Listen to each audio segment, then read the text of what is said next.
Just imagine something for a second. You're the only hope of an entire people. Before you were even born, millions of failed attempts came and went, and only you managed to survive. You never knew the warmth of a mother. You never saw the smile of a father, because your birth wasn't the result of love. It was the result of people's desperation, trying to survive their own genocide. That's exactly how Alan the Alien started life. He carried the title Champion of the Galaxy for years, but the weight under that title had been pressing down on his shoulders since childhood. Now imagine one more thing. Imagine your body getting stronger every single time. No matter how badly you get beaten, no matter how broken you become, one day you wake up and you've pushed past your old limits. That incredible ability, written deep into Alan's genetic code, was his real weapon, reactive adaptation. Every unbearable moment turned him into one of the most powerful beings in the galaxy. But the process came with a price. Every time he went through that change, Alan lost a little bit of himself. Tonight, I'm not just going to tell you the story of an alien hero. I'm going to tell you how a man tried to stay standing under a fate the universe forced on him. We're going to see how a man turned from a symbol of hope into a leader, and from a leader into a lonely politician. Lean back into your bed. Let your eyes get heavy, because this journey is going to be long and it's going to go deep. If you've been enjoying this channel, hit subscribe so you can listen more comfortably. And now we're starting. Alan's story actually began long before he was born. It started even before he existed in any form. Because Alan wasn't a child of love. He was a child of hopelessness. His people, the Unopans, were a peaceful, artistic, scientific civilization living in a far corner of the galaxy. For hundreds of years, they lived among the stars in peace. They wrote songs, they shaped their planet like a garden, their children grew up in the arms of their families. But one day they looked up at the sky, and the Viltrumites came. Who were the Viltrumites, you ask? The most feared race in the galaxy. A single Viltrumite warrior could bring an entire planet to its knees on his own. Superhuman, superpowered, super fast. But under that superiority was a cold ideology. To them, every race in the universe either served them or got wiped out. There was no middle ground. And on that day, the sky over the Unopans went dark, because the Viltrum Empire didn't see them as a civilization. They saw them as a glitch that needed to be corrected. Picture this for a second. You wake up one morning, you look out the window. There are ships in the sky you don't recognize. People on the street are panicking, and there's nothing you can do. Because the enemy in front of you is one you simply cannot beat, no matter how hard you try. That's exactly what the Unopans went through. Centuries of culture, art, science, all of it turned to ash within weeks. Most of their population died in the process. A handful of surviving scientists retreated underground. They only had one thing left: hope. But even that hope was barely more than a dream. Because the Unopan scientists knew that no traditional army could stand against the Viltrumites. A single Viltrumite could tear an entire fleet apart. So what could they do? They Viltrumites. A single Viltrumite could tear an entire fleet apart. So what could they do? They could create a hope. But that hope would push past every moral line they had ever lived by. And that's where Alan's story began. In those secret labs deep underground, the Unopan scientists saw only one path to survival: genetic engineering. Could they make a Unopan as strong as a Viltrumite? The answer at first was no, because Viltrumite biology was incredibly complex. Even the source of their power wasn't fully understood. But the scientists didn't give up, because giving up meant their people were gone forever. Years of work began. Hundreds, then thousands, then millions of embryos were created. All of them with the hope of producing one being that could stand up to a Viltrumite. But the results were devastating. Most of them couldn't hold their form. Some were lost before they were born. Others were born but couldn't survive their own power. I'm not going to get into the details here because honestly, even Robert Kirkman left this part deliberately dark in the comics. Just know this. Before Alan, millions of hopes were lost. Alan was the one success built on top of all of those losses. Finally, one day, on a lab table in embryo form that could hold its shape. Healthy. Strong. The scientists looked at each other in that moment because they knew this wasn't just a success. This was the last chance for their people. They gave that embryo a name, Alan. When Alan was born, there was no mother around him, no father, just scientists in white coats, just measuring instruments, just eyes full of hope. For a baby, that's an incredibly heavy way to start. But Alan didn't know that at the time. He only saw the lights of the room he was born in. He only felt this strange weight in how the adults around him looked at him. Was it love? Was it expectation? Was it fear? Alan spent his whole childhood trying to figure that out. His childhood wasn't a normal childhood. Because from the moment he was born, Alan was part of a mission. He had to learn how to fly through the stars, how to fight, how to one day stand against the Viltrumites. But the scientists didn't raise him just as a weapon. Because these people were the last representatives of a peace-loving civilization. They tried to raise Alan not like a soldier, but like a human being. They read him books. They told him the old stories of his people. They taught him the beauty of the Unopan language. So Alan grew up as both a warrior and the memory of a culture. Don't you think that's a really heavy burden for a child? On one hand, you're carrying the hope of an entire people.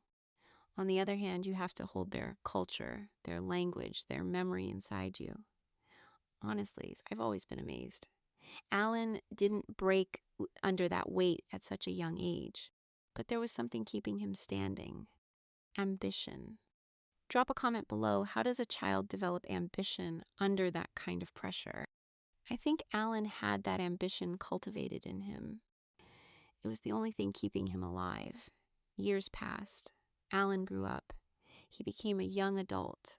At that point, he still wasn't physically strong enough to face a Viltrumite. The scientists knew this. But there was something special in his genetics. Reactive adaptation, meaning if Alan got beaten close to death, and if he survived, he would evolve to never take that same damage again. This ability would make him stronger with every passing year. But there was a cost. Alan had to face real pain every time. He had to suffer a real defeat. He had to walk right up to the edge of death and come back. The scientists didn't tell Alan this outright at first, because if they had told him, maybe Alan would have put himself in danger on purpose. Maybe he would have gotten selfish and taken stupid risks just to speed up his own power. So for years, Alan wasn't fully aware of his own ability. He just felt himself waking up a little stronger after each fight, but he couldn't quite figure out why. They gave Alan the purpose of his life. He would become a champion evaluation officer, an agent of the big organization called the Coalition of Planets. This coalition was an alliance of worlds from all corners of the universe, formed against the Viltrum Empire. What was Alan's job exactly? Visit different planets. Test the local heroes of those worlds. Measure whether they could one day resist the Viltrumites. So Alan was basically a judge traveling through the stars. He'd go to a planet, find its strongest champion, and fight that champion. If the hero could hold his own, that planet got marked as a promising ally. If the hero went down quickly, that planet was considered defenseless against the Viltrum threat. This work became routine for Alan. He visited dozens of planets. He tested dozens of heroes. Most of the time the fights ended quickly because Alan was physically way stronger than them. But there was one planet that turned into a strange little quirk in Alan's life. That planet was Earth. But Alan didn't call it Earth. Alan called it Earth.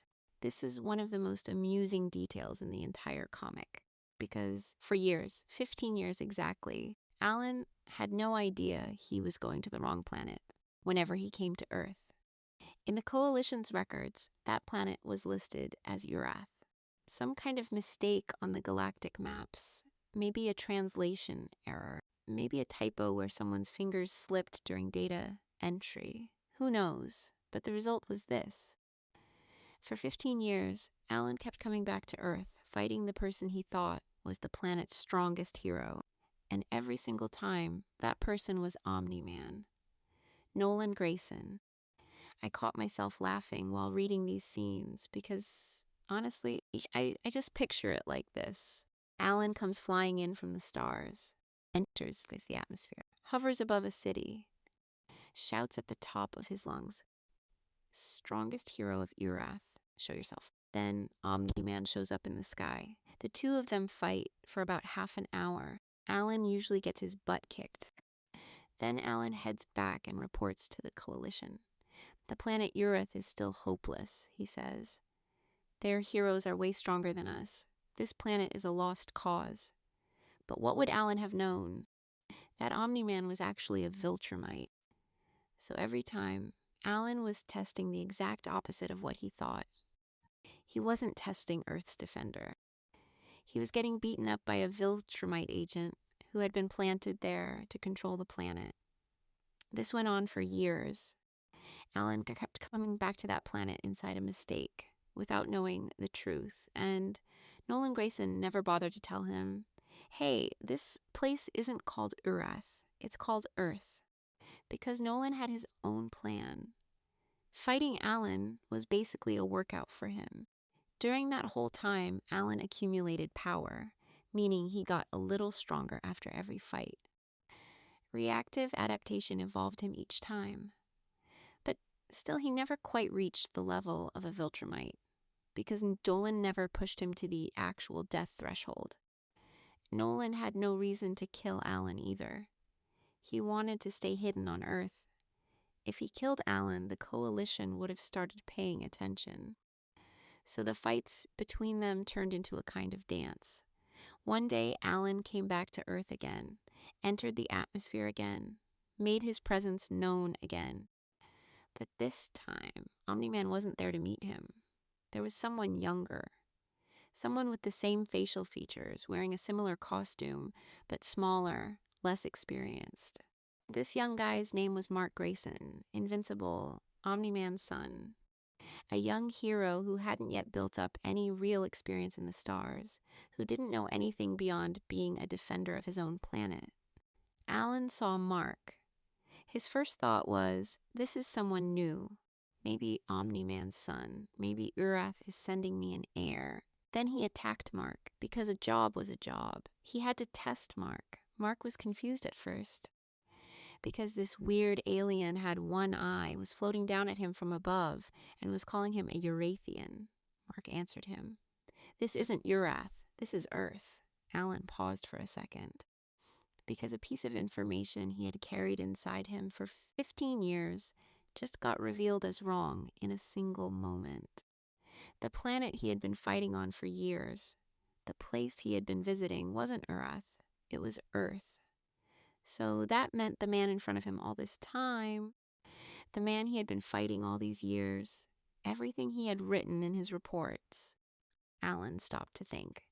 Then he took a step toward Mark. "Hold on a second," he said. "This planet's name is Earth? I've been calling it Urath for years." Mark nodded. "Yeah, Earth." Alan laughed.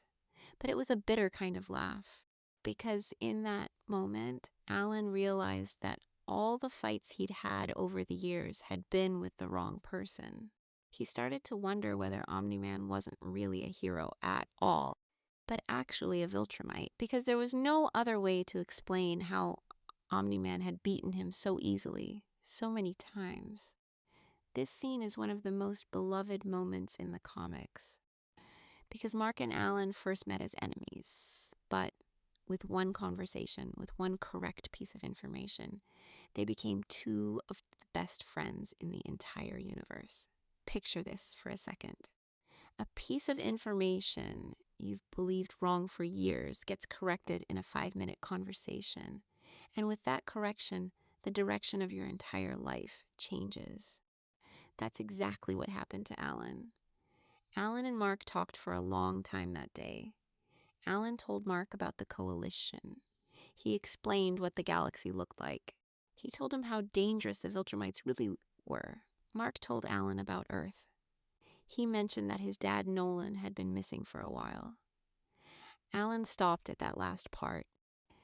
Because if Nolan had been missing, that meant Nolan was no longer on Earth. And Nolan no longer being on Earth was an incredible piece of intel for the coalition. Because if Nolan wasn't on Earth, then the Viltrum Empire had lost its grip on the planet. That was a development that could shift the course of the entire war. Alan immediately reported back to the coalition.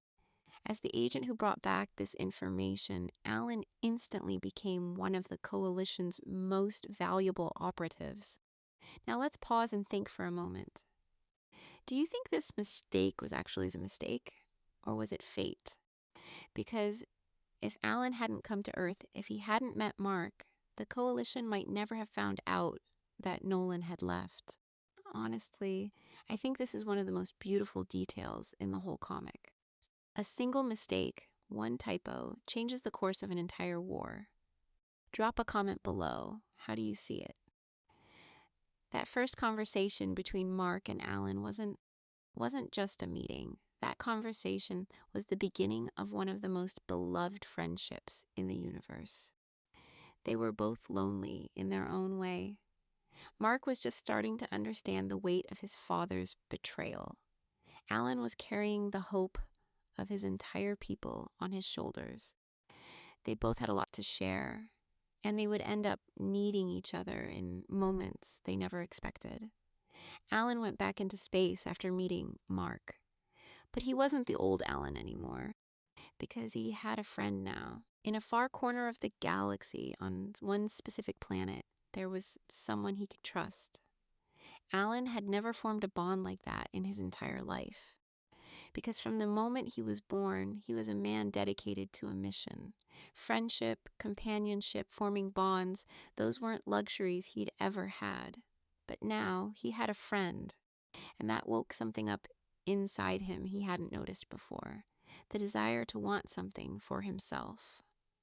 Up until that point, everything in Alan's life had been for his people. His decisions, his battles, his journeys, all of it was for the salvation of the Unopans. But after meeting Mark, Alan started asking himself questions. What do I want? Who do I want to be? These questions can change a man's life.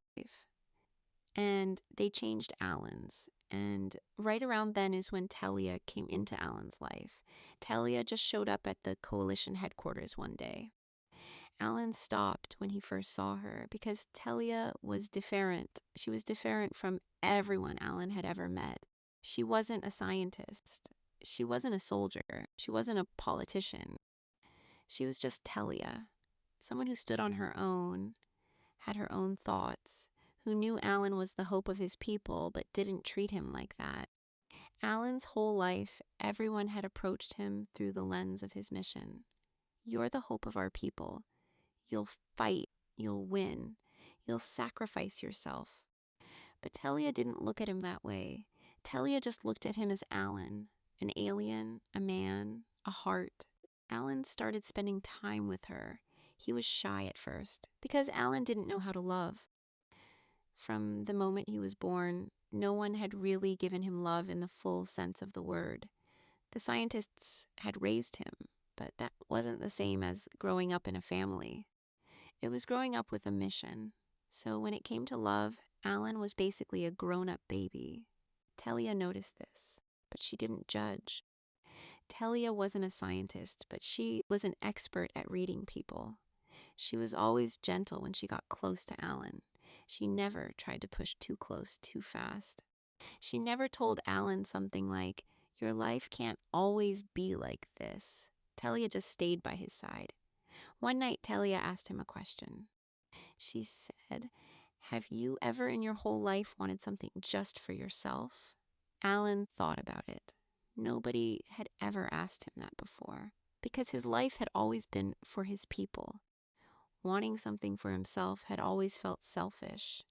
But Telia had asked the question, and Alan had to think about it. Maybe, Alan said eventually, maybe one day I just want to be able to go out to dinner with one person, without having to talk about anything, just eating. Telia laughed. We can do that, she said. For the very first time, Alan genuinely wanted something simple for himself, and Telia gave it to him. Alan started going out to dinner with Telia. That little routine meant something to him. Because on those evenings, Alan wasn't a leader. He wasn't a person carrying out a mission. He was just a man eating dinner with a woman, a man who had come from among the stars, but who was now sitting at this one table. Telia was patient. Telia slowly taught Alan how to love, what a dinner is, what a smile means, what it means to sit next to someone, to hold their hands, to worry about them. Alan learned all of these things as a grown adult, late in life. Honestly, I think this is one of the most heartfelt parts of the whole comic. Picture this for a second. You've never known love your whole life. Then one day someone shows you what it really means. Your entire world changes. That's exactly what happened to Alan. And the change didn't make him stronger. It made him more fragile, because now he had something to lose. With Telia, Alan built a life. He kept coming back to her between his missions. He'd travel between the stars, test a planet, then come back to Telia. That cycle gave Alan a new rhythm. For the first time in his life, he had a balance. On one side, his mission. On the other side, Telia.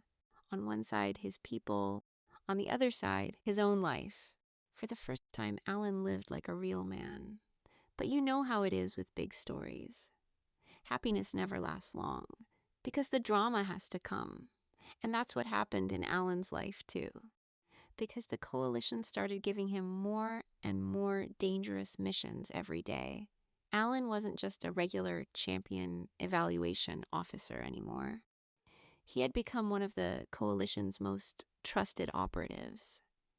So they started sending him on direct intelligence missions against the Viltrum Empire. Alan accepted those missions because the salvation of his people was still his biggest purpose. He explained this to Telia. Telia was sad, but she understood, because Telia knew who Alan was. She wasn't trying to make him into someone he wasn't. Alan went back out into the stars for a mission, to track the secret movements of the Viltrum Empire. In a very remote corner of space, he had found a transit point used by the Viltrum Empire. In a very remote corner of space, he had found a transit point used by the Viltrumites.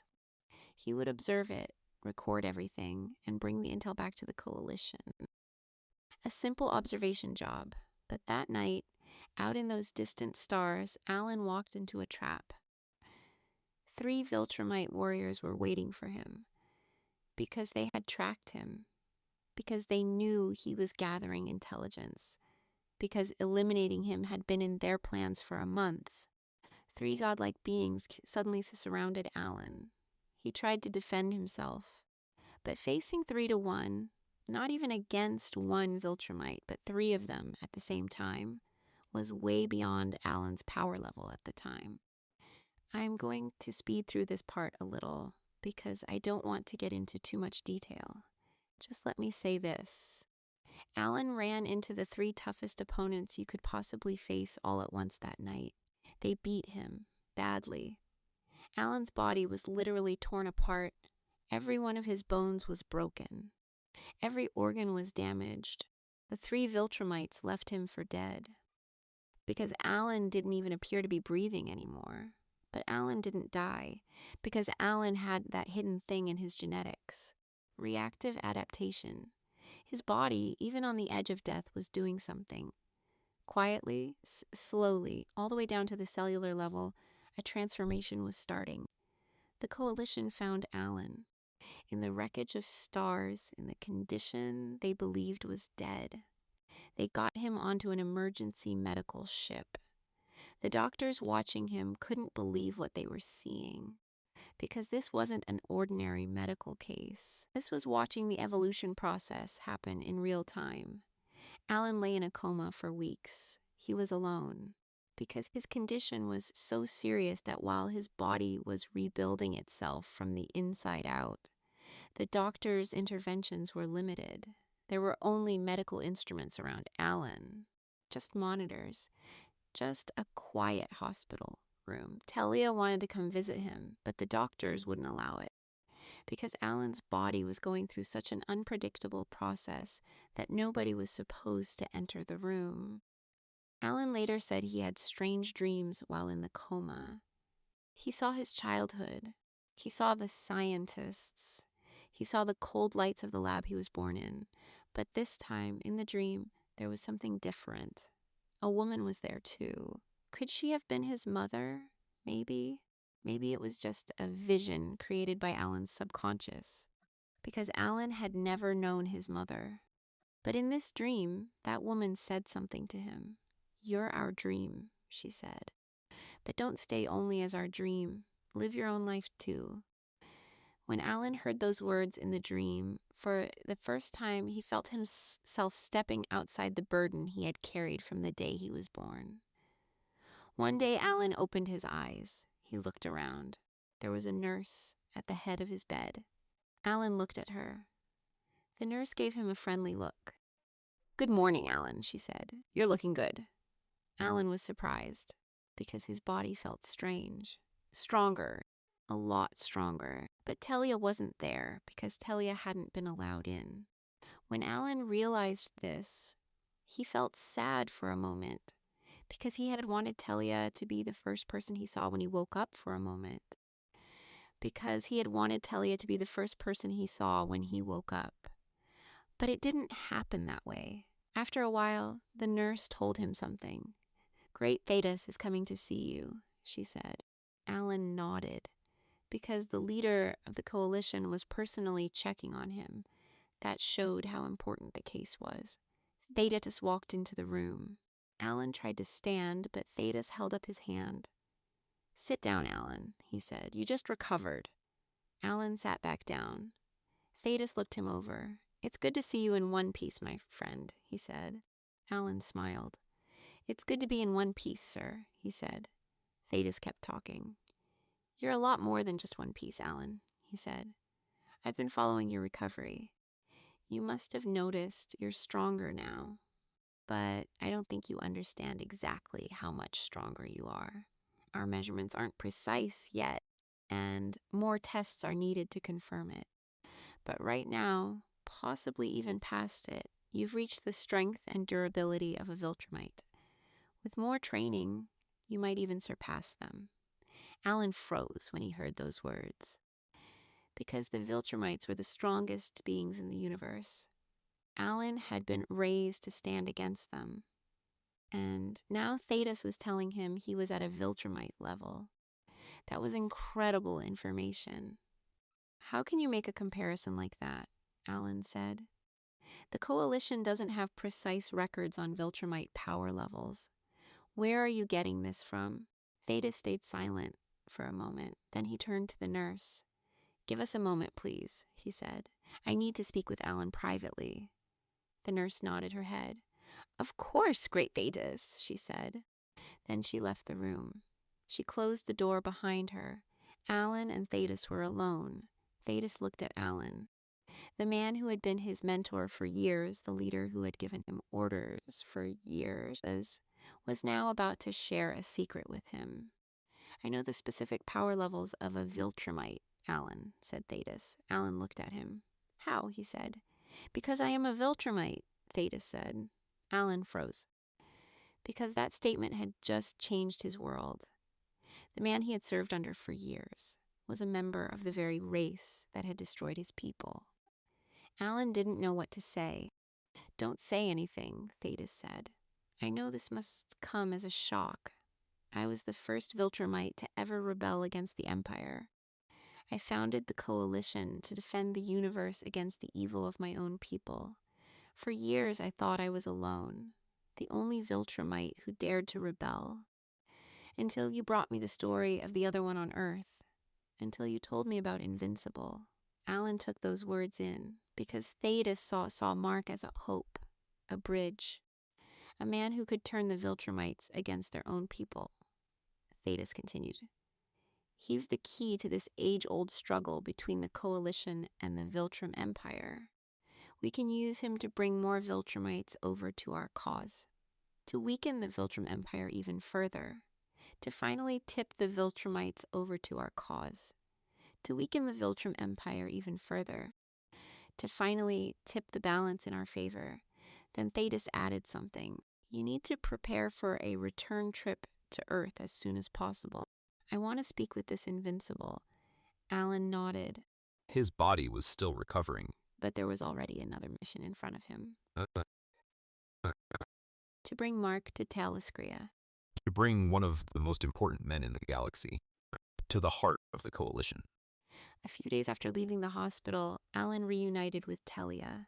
The moment Telia saw him, she ran into his arms. Alan felt her breath again, the peace he had been searching for years. But Alan knew that part of him had changed too. Because in his reaction to taking damage from 3 Viltrumites that night, he had gone through a leap of evolution. He was now at a level where he could fight a single Viltrumite one-on-one. He might even be at a level where he could beat one. That was the first big power leap of Alan's life. But there was no joy on Alan's face, because he had realized something. Every power leap came with a cost. The cost this time was almost his life. He didn't know what he would lose the next time, because those power leaps were automatic. Even if Alan didn't want them, with heavy enough damage, his body would evolve again. So Alan couldn't even fully protect himself from his own power. Telia looked at him. Alan looked at her. Neither of them spoke, because both of them were thinking the same thing. Alan's life would never be the same again. More dangerous missions were coming. Harder fights were coming. Maybe one day Telia would see Alan for the last time. They both knew this, but they didn't say it. Alan recovered. He came back stronger, faster, more dangerous. And the Coalition kept giving him new missions. Alan went back to routine reconnaissance jobs, intelligence gathering operations, visits to outer planets. His life kind of normalized. But during this time, there was a huge unknown in the background. Mark's father, Nolan, had disappeared. When Alan learned this from Mark, he had reported it back to the Coalition. Later, it came out through indirect channels that Nolan had failed his mission to take over Earth, meaning he had betrayed his own empire. The Viltrumites might have captured him, but no one knew for sure. Maybe Nolan was hiding. Maybe he was dead. Maybe he was sitting in a cell deep in a Viltrumite prison. Nobody was certain. The Coalition would have loved to find Nolan, because Nolan had incredible knowledge about the Viltrumites. He knew their strategies, their combat techniques, their weak points. If the Coalition could reach Nolan, they could change the course of the war. But you couldn't just sneak someone into a Viltrumite prison. It wasn't possible. Because the Viltrumites only opened their doors one way. When they locked up someone they considered a threat. And this is where one of the smartest moments in the story comes in. Because Alan's entry into the Viltrumite prison wasn't a planned operation. No. This wasn't some suicide island worked out around a table with the Coalition. This was a stroke of brilliant opportunism that HIFDIH, Idle F, came together in a matter of seconds in the middle of space. Here's how it happened. Alan was on a routine trip through the stars. An ordinary day, an ordinary mission. But suddenly a Viltrumite appeared in front of him, Anissa, one of the most feared female warriors in the galaxy. When Alan noticed her, he tried to retreat, but Anissa had already locked onto him. The two of them met face to face. Anissa attacked Alan. Alan defended himself. But Anissa wasn't actually there to fight him. She was there to deliver a message. Alan, Anissa said, this is going to be your last time. We're going to capture you. We're going to throw you in our prison. Then we're going to tear you apart, just like your old friend Omni-Man. Alan froze for a second because something just clicked in his brain in that moment. Anissa had mentioned a prison. She had mentioned Omni-Man. So Mark's father, Nolan, was in a Viltrumite prison. Mark had told Alan before that his father had disappeared, but hadn't known where he went. Now Alan knew. In a split second, a plan formed in Alan's head. A very bold, very risky, very fast plan. If Anissa captured him and took him to the prison, Alan could reach Nolan. They could escape from there together. Nolan's knowledge of the Viltrum Empire would be incredibly valuable to the Coalition.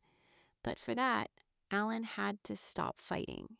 He had to surrender to Anissa, a decision that went against the warrior instincts he had been trained with for years. Still, Alan made the decision in that moment. He slowed his fighting. He pretended to be weaker than he was. Anissa captured him. Alan didn't resist.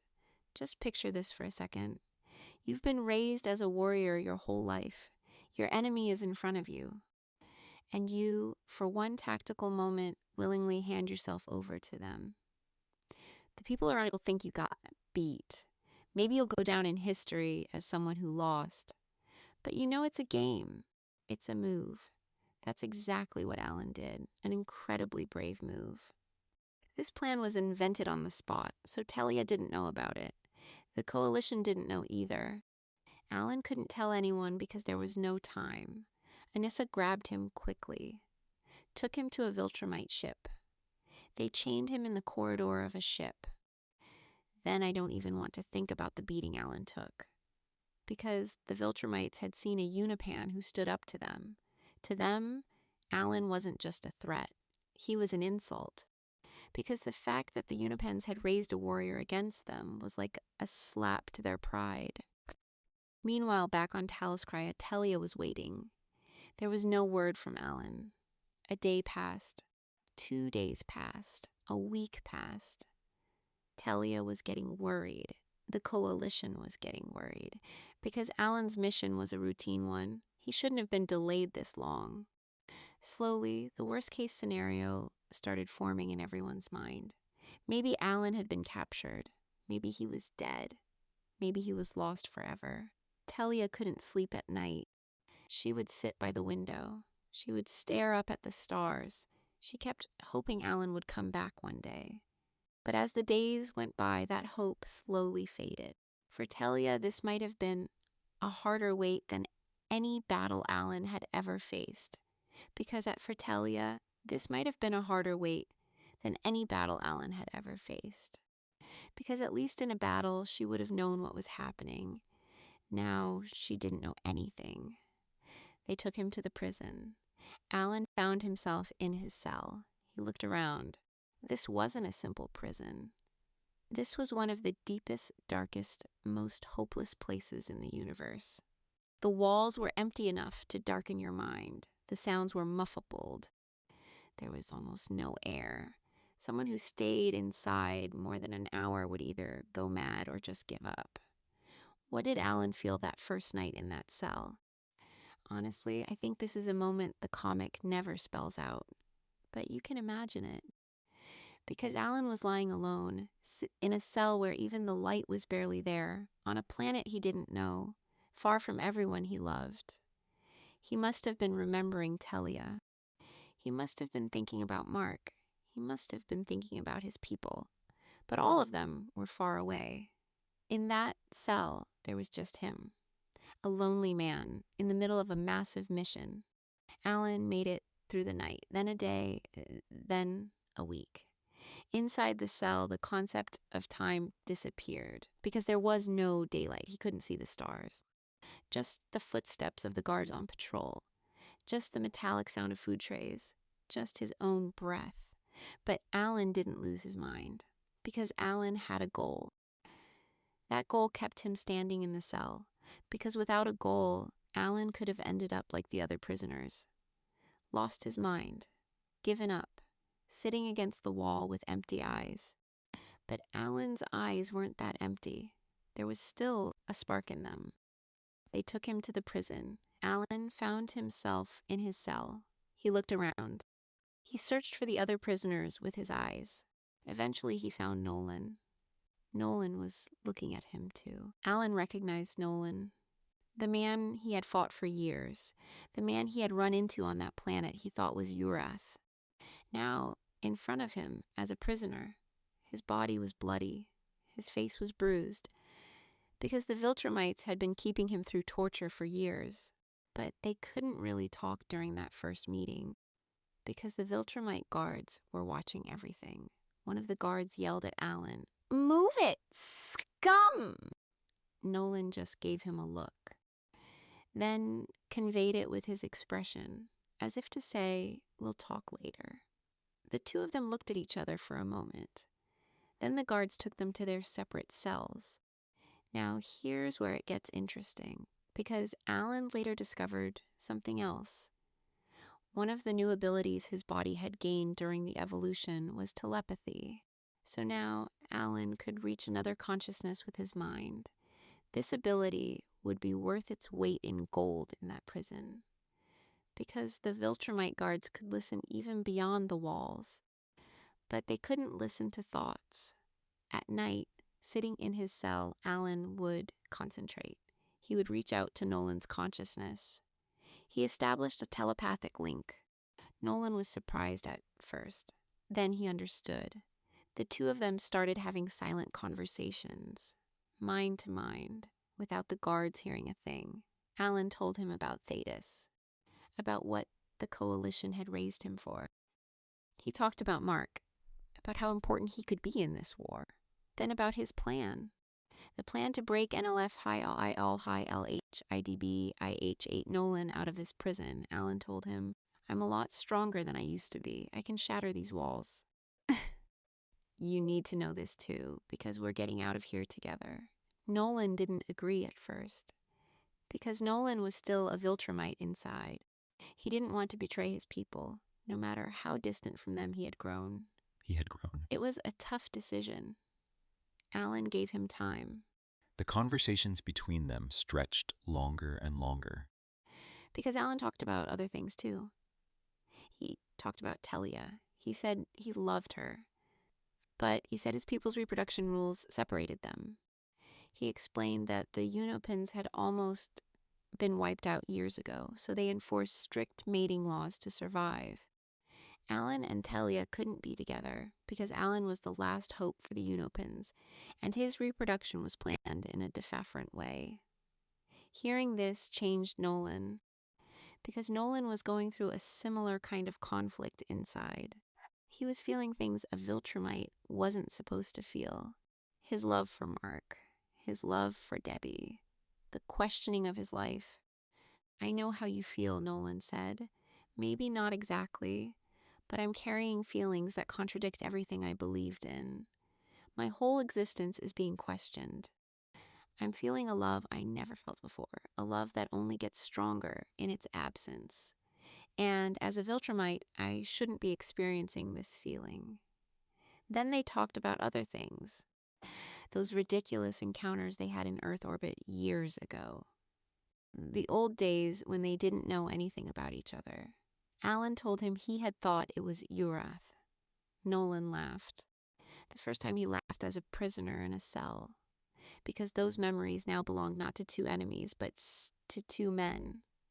A bond slowly formed between them, then a friendship, and eventually, Alan wasn't just there to rescue a possible ally anymore. He was there to rescue a friend. That worried Alan, because he could fail, and if he failed, it wouldn't just be a mission failing. He would lose a friend. During this time, the Viltrumite guards tried to execute Alan, at first on a regular basis. They would come to his cell. They would unload heavy energy weapons on him. But Alan was now so strong that even the most powerful Viltrumite weapons couldn't hurt him. Lasers would hit his body and disperse. Alan just stood there, in the middle of his cell. He didn't even kill them, because if he killed them, they would understand his true power and take harsher measures. So he just waited as if he hadn't been hurt. Eventually, the guards gave up. They realized there was no way to execute Alan. They just left him waiting, because the Viltrumites themselves were going to come and execute him as a last resort. Alan waited and waited and waited. Hours turned into days, days into weeks, weeks into months. Alan often asked himself a question. Why is this taking so long? What are they waiting for? Just picture this for a second. You're in a cell. Everyone around you is trying to kill you, but none of them can. You're waiting because you have a plan. But until the plan comes to fruition, you just have to wait. This is patience as torture. Alan lived this for months, but he was patient because he knew this was his only chance. Then one day, the moment he was waiting for came. A guard came to his cell. There was a Viltrumite with him. "Time's up," the guard said. Alan lifted his head. A smile appeared on his face because Alan's time had also come. This was the moment he had been waiting months for. He spoke to himself in his head. "Sweet," he said. "Let's get started." Then he shattered his shackles. In a single second, he punched the Viltrumite standing next to him. The man went flying down the corridor. Alan stepped out of his cell. I should mention something else here, because Alan's escape from the prison wasn't made up on the fly. Alan had built a plan in his head during all those months of waiting. 3 steps. Step 1, cause damage, set off the alarms, create a distraction. Step 2, release the other prisoners so they also create more distraction. Step 3, while escaping, scan the prisoners and see who's strong enough to help with the escape and team up with them. Alan moved according to the plan. The moment he stepped out of his cell, he tore the corridor apart. He broke the walls. He blew the systems. Alarms went off everywhere. Step 1 was done. Then he headed for the cells. He opened the doors of the other prisoners. They poured out into the corridors without caring who they were or why they were there. The prison became chaos. Step 2 was done. Alan made a mental note. Next time I'll combine step 1 and step 2 into a single step to save time, he thought. Then he scanned the ones who escaped. Which of them were strong enough to help him? Most of them were ordinary prisoners. But behind one door, a giant figure. Alan recognized him immediately. Battle Beast. Otherwise known as Thok. One of the most feared fighters in the galaxy. A massive warrior whose fur shone like steel, with the head of a lion. Battle Beast had found the Viltrumites years ago and fought them. Because his whole life he had been searching for someone stronger than him. When he found the Viltrumites, he entered the fight of his life. But he lost. And now he was in this prison. Alan stood in front of his door. He called in, "Who's brave enough to set Battle Beast free?" he said. Then he shattered the door. Battle Beast stepped out of his cell. A roar, a breath, then a look full of triumph, because Battle Beast now had new Viltrumites to fight. Alan nodded. Step 3 was done. Meanwhile, in another corridor, they had taken Nolan to be executed. They had chained him to a bloody chamber. The Viltrumites had taken turns punching him. His face was destroyed. His body was broken. He was kneeling, sitting there in his own blood. The Viltrumite in front of him, someone who had been his former student, said this to him. "I regret it has come to this. You were my hero." Nolan lowered his head. "Just end it," he said. He already regretted killing his children. But he didn't say that. He was just waiting for the final blow. At that exact moment, Alan broke through the wall and entered the room. "Anybody home?" he said. The Viltrumites were stunned. One of them shouted, "Who dares interrupt a Viltrum execution? This ceremony is sacred, not to us," said Alan. Then Battle Beast rushed in. "Did you say Viltrumites?" he yelled. "Are these the legendary world conquerors that strike fear in every corner of the universe? I must fight you. Fight me." "Is this guy serious?" asked one of the Viltrumites. Alan laughed. "He sure seems to be," he said. "A massive piece of help." "Good," said Battle Beast. "We'll need him." Then the fight started. This fight is one of the most intense scenes in the comic because four people, Alan, Nolan, Battle Beast, and the Viltrumites against them, fought to the death in the corridors of a prison. Alan pushed the Viltrumites back with his fists. Battle Beast tore a guard apart with his lion head and threw him. Nolan, even weakened, was still dangerous. Within half an hour, the Viltrumite guards were neutralized. The three of them ran for a ship. They stole a ship. They blasted out into the stars. The prison was exploding behind them. Alan looked back. Months of patience, planning, and calculation, all of it had come to its conclusion. The three of them didn't go to Earth in the ship because they couldn't. Because Nolan was still seen as a hated traitor on Earth. The things he had done years ago hadn't been forgotten. If Nolan went back there, it would be a disaster both for him and for Mark. So Nolan and Alan headed directly to the Coalition's capital, Taliskria. Whether Battle Beast came along or split off isn't entirely clear. But Nolan and Alan's destination was set, Taliskria. When they arrived at Taliskria, Thetis welcomed them, the old, wise, deep-voiced figure. Alan had already viewed him as a mentor for years. But this time was different, because Alan now knew that Thetis was a Viltrumite, and Nolan was about to find out too. Thetis took them into a reception room. Then he looked at Nolan. Nolan looked at him. Two Viltrumites face to face for the first time. One had been the Empire's most loyal soldier before betraying it. The other had rebelled centuries ago and built a coalition against his own people. They both had their own kind of tragedy. Thetis started talking. Nolan, he said, I am like you, meaning I am also a Viltrumite. I'm telling you this openly because we're working together now. Centuries ago, I rose up against the Empire. I left my people. I lived in hiding. Then I built this coalition. I thought I was the only Viltrumite for years, until Alan told me about you and Mark. Nolan froze because he wasn't expecting to hear those words. A Viltrumite who had rebelled centuries ago, at the head of the coalition. And now Nolan, at the end of his own journey, was standing in front of this person. It was like some kind of fate. But Thetis wasn't finished. There's one more thing I need to say, he said. Because there's a big piece of history that got lost among you, Viltrumites. The event that almost wiped out your people. Do you remember it? Nolan nodded. Of course I remember, he said. The Great Purge. Centuries ago, 99% of our people were lost. We still don't know exactly what happened. The Empire always portrayed it as a natural disaster, a disease, an unknown cause. Thetis lowered his head. That wasn't a natural disaster, he said. That was me, or more precisely, I created it.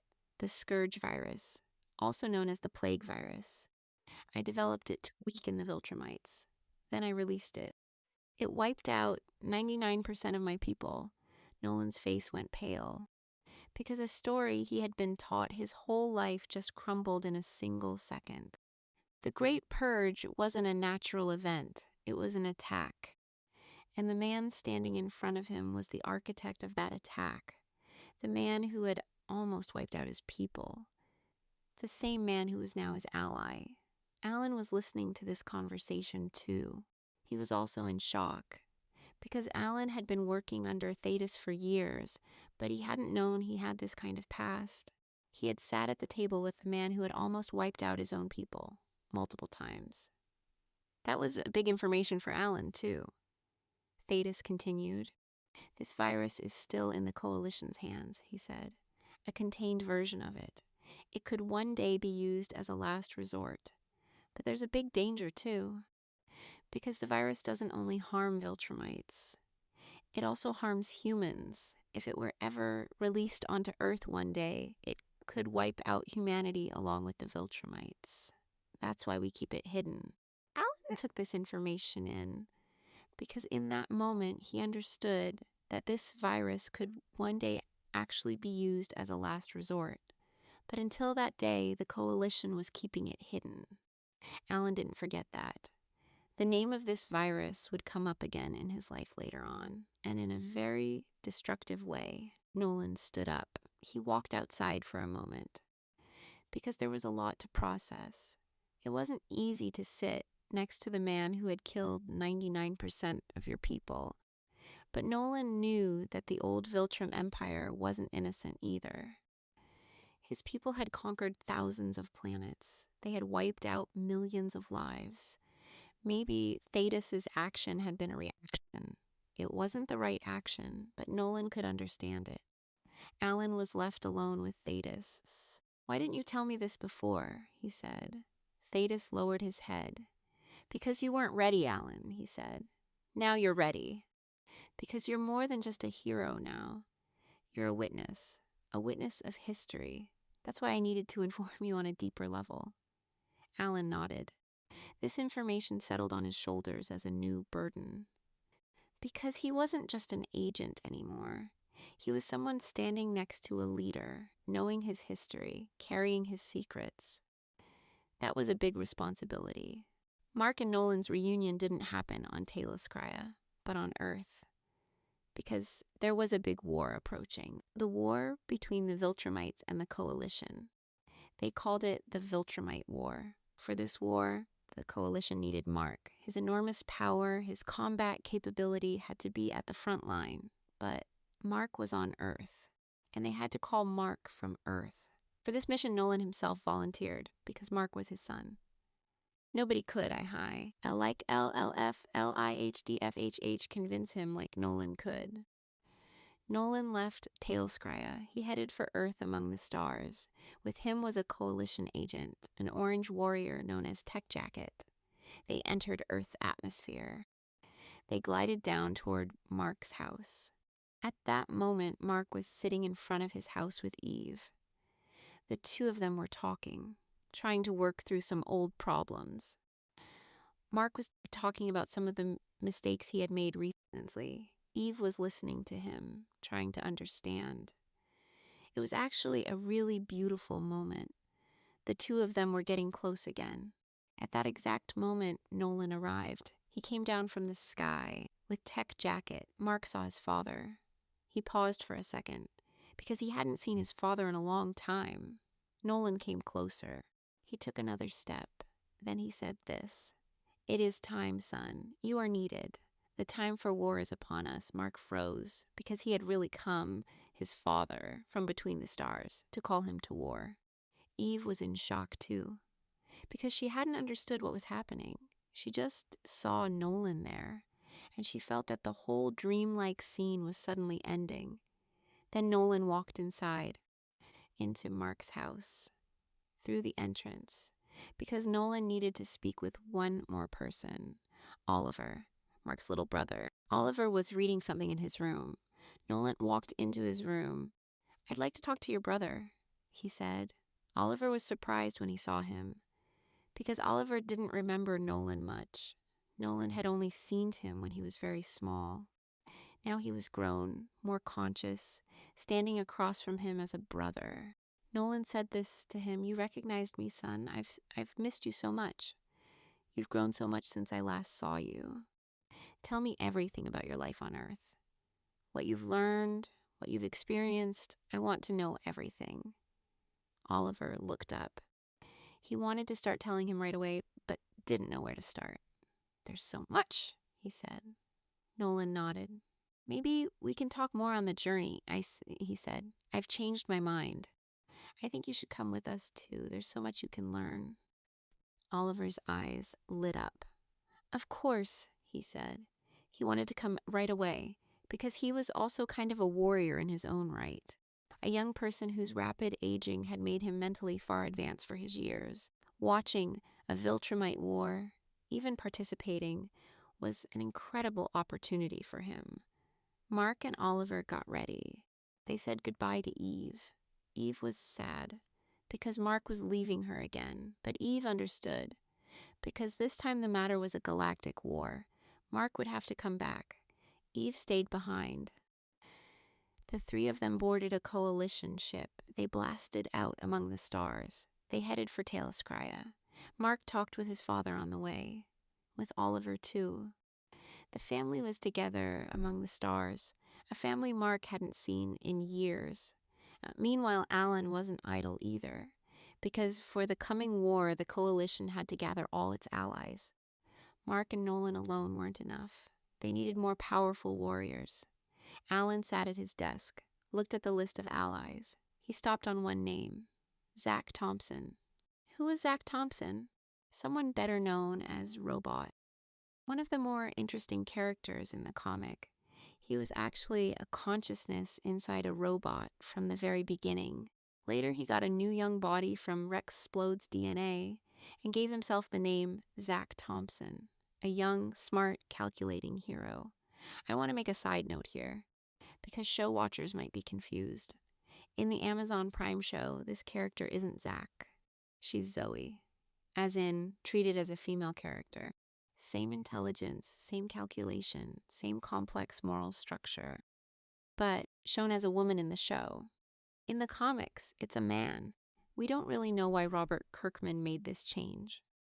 Maybe to broaden the spectrum of female characters, maybe for story dynamics. But the result is there are two versions, the Zach from the comics and the Zoe from the show.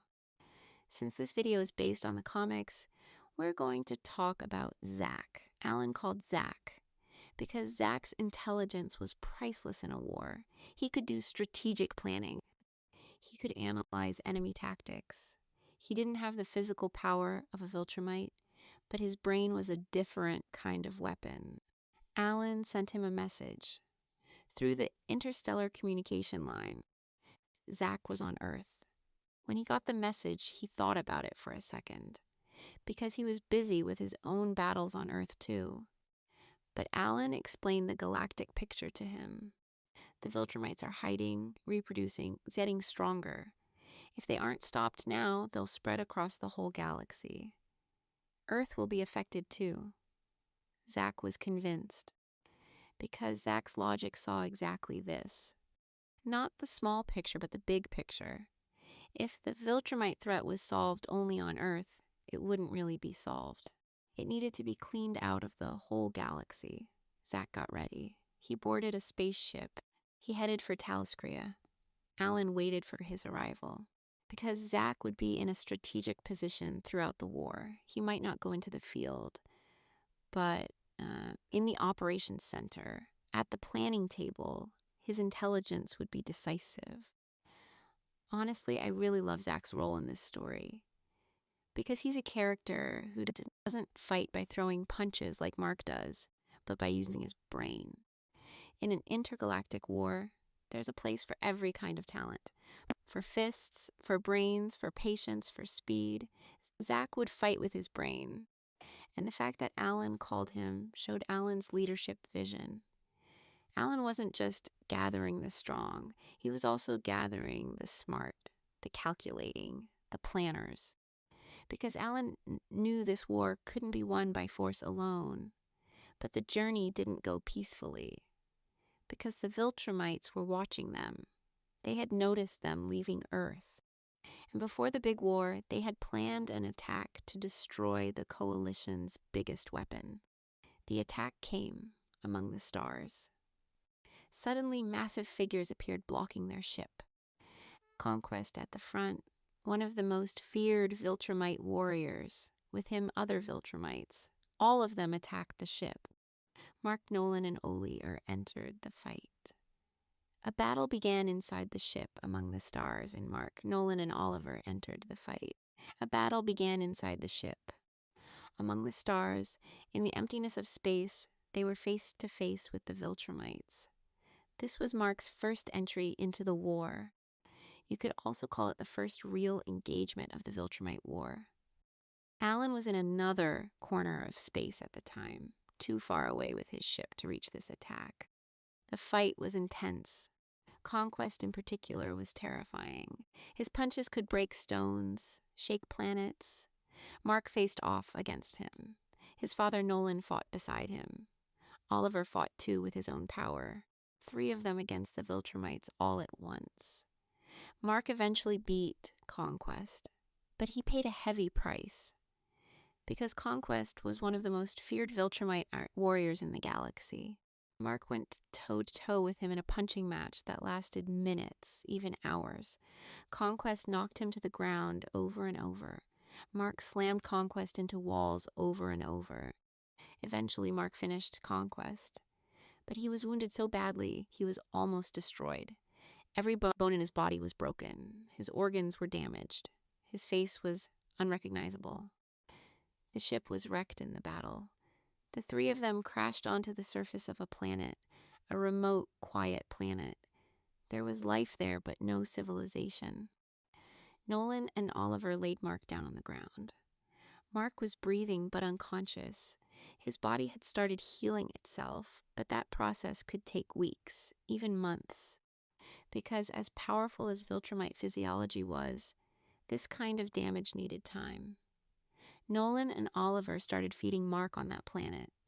They gathered space eggs from local creatures. They fed them into Mark's mouth slowly. His body was demanding nutrition to heal, lots of it. Nolan and Oliver gathered food for days, for weeks. They watched Mark heal, a slow but real recovery. There was no medical capsule with them, no advanced hospital, just a father, a little brother, and nature. During this time, Nolan trained Oliver. This is a very special section of the comic, because Nolan, who had never built the father-son relationship with Mark years ago, was now building one with Oliver. As a Viltrumite, he was teaching Oliver to fight, to fly, to control his power. Oliver learned fast, because Oliver's metabolism, being half Thraxan, worked quickly. A day's training was like a week of training for him. Nolan pushed him, like a strict father, sometimes harsh, sometimes gentle. Oliver slowly bonded with his father, maybe an even closer bond than Mark's, because Oliver hadn't built up years of anger toward Nolan. Meanwhile, in a completely different corner of space, Alan was fighting, because the Viltrumite War had officially exploded, on a scale never seen in galactic history. Fleets clashed between star systems. Explosions were seen in the far corners of the galaxy. Alan wasn't a desk coordinator anymore. He was on the field too, fighting on the front lines. Zach Thompson was beside Alan too. The two of them entered the war shoulder to shoulder. This is a part of the comic that doesn't get talked about much, because most readers focus on the Mark and Conquest fight. Very few people remember what Alan and Zach were doing at the same time. But they weren't sitting around. Alan in the field, Zach beside him, faced off far against Viltrumites many times. They got injured many times. They came back many times. Alan would fight on one front, then go help on another front, then come back to Taliscria to GGP, give orders. His life had turned into a cycle. Fight, wound, command, fight, wound, command. Zach was beside him in every fight. A war friendship slowly built between them. As young as Zach was, he was sharp. He earned Alan's respect. Alan changed a lot during this time, because every day he was seeing a new death, every day a new loss. Some of his allies were gone. Close friends were gone. Alan couldn't grieve for each of them, because he didn't have time. He just took another step, took another mission, gave another command. Picture this for a second. You've been at war for months. A funeral every day. A new list of losses every day.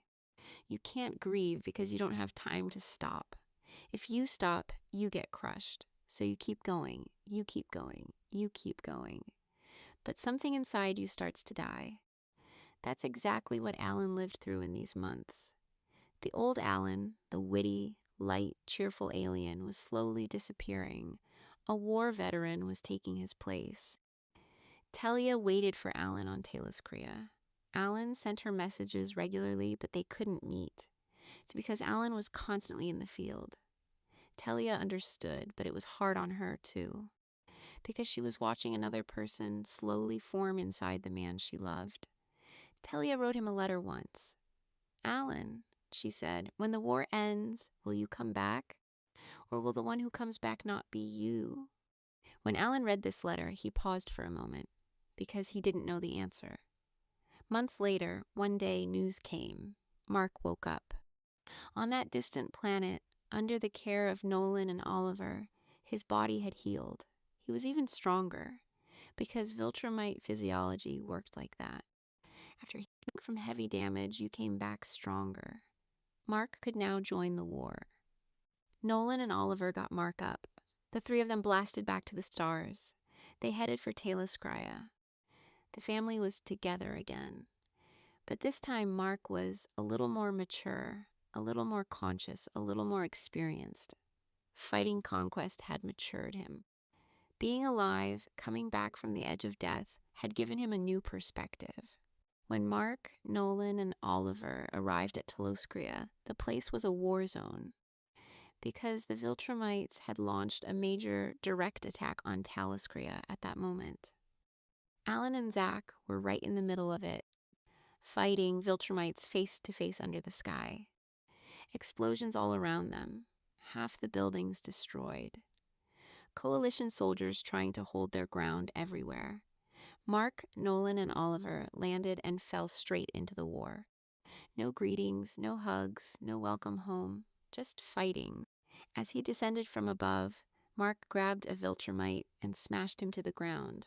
Nolan punched another one. Oliver attacked from his own side. Alan saw them in the sky. Zach was happy the moment he saw them, because at that exact spot, they needed support. Alan called out to Zach. "You go to Thetis. I'll handle this guy," he said. Zach nodded. Alan took on a Viltrumite one-on-one. Mark, Nolan, and Oliver held their own fronts against the Viltrumites. All of them at once, on one single battlefield, shoulder to shoulder. The war balanced out with Mark, Nolan, and Oliver arriving. Alan, Zach, Mark, Nolan, Oliver, all of them together pushed the Viltrumites back. The Viltrumites weren't expecting such powerful resistance. They were forced to retreat. The attack ended. Telescria was wounded but still standing. Thetis was alive, in command, tired but standing tall. A few days later, Thetis called a meeting. Alan, Mark, Nolan, Oliver, Zach, Space Racer, all of them there. Thetis spoke. "The Viltrumite war is over," he said. Everyone in the room looked at him, because this was an incredible sentence. Thetis continued. "In the last 24 hours, we've heard from 8% of the planets that were part of the Viltrum Empire. They feel abandoned by their Viltrum masters. They see that there are now Viltrumites on our side. This has turned them toward us. Once they understood their bosses weren't above them, they switched sides." Alan looked up.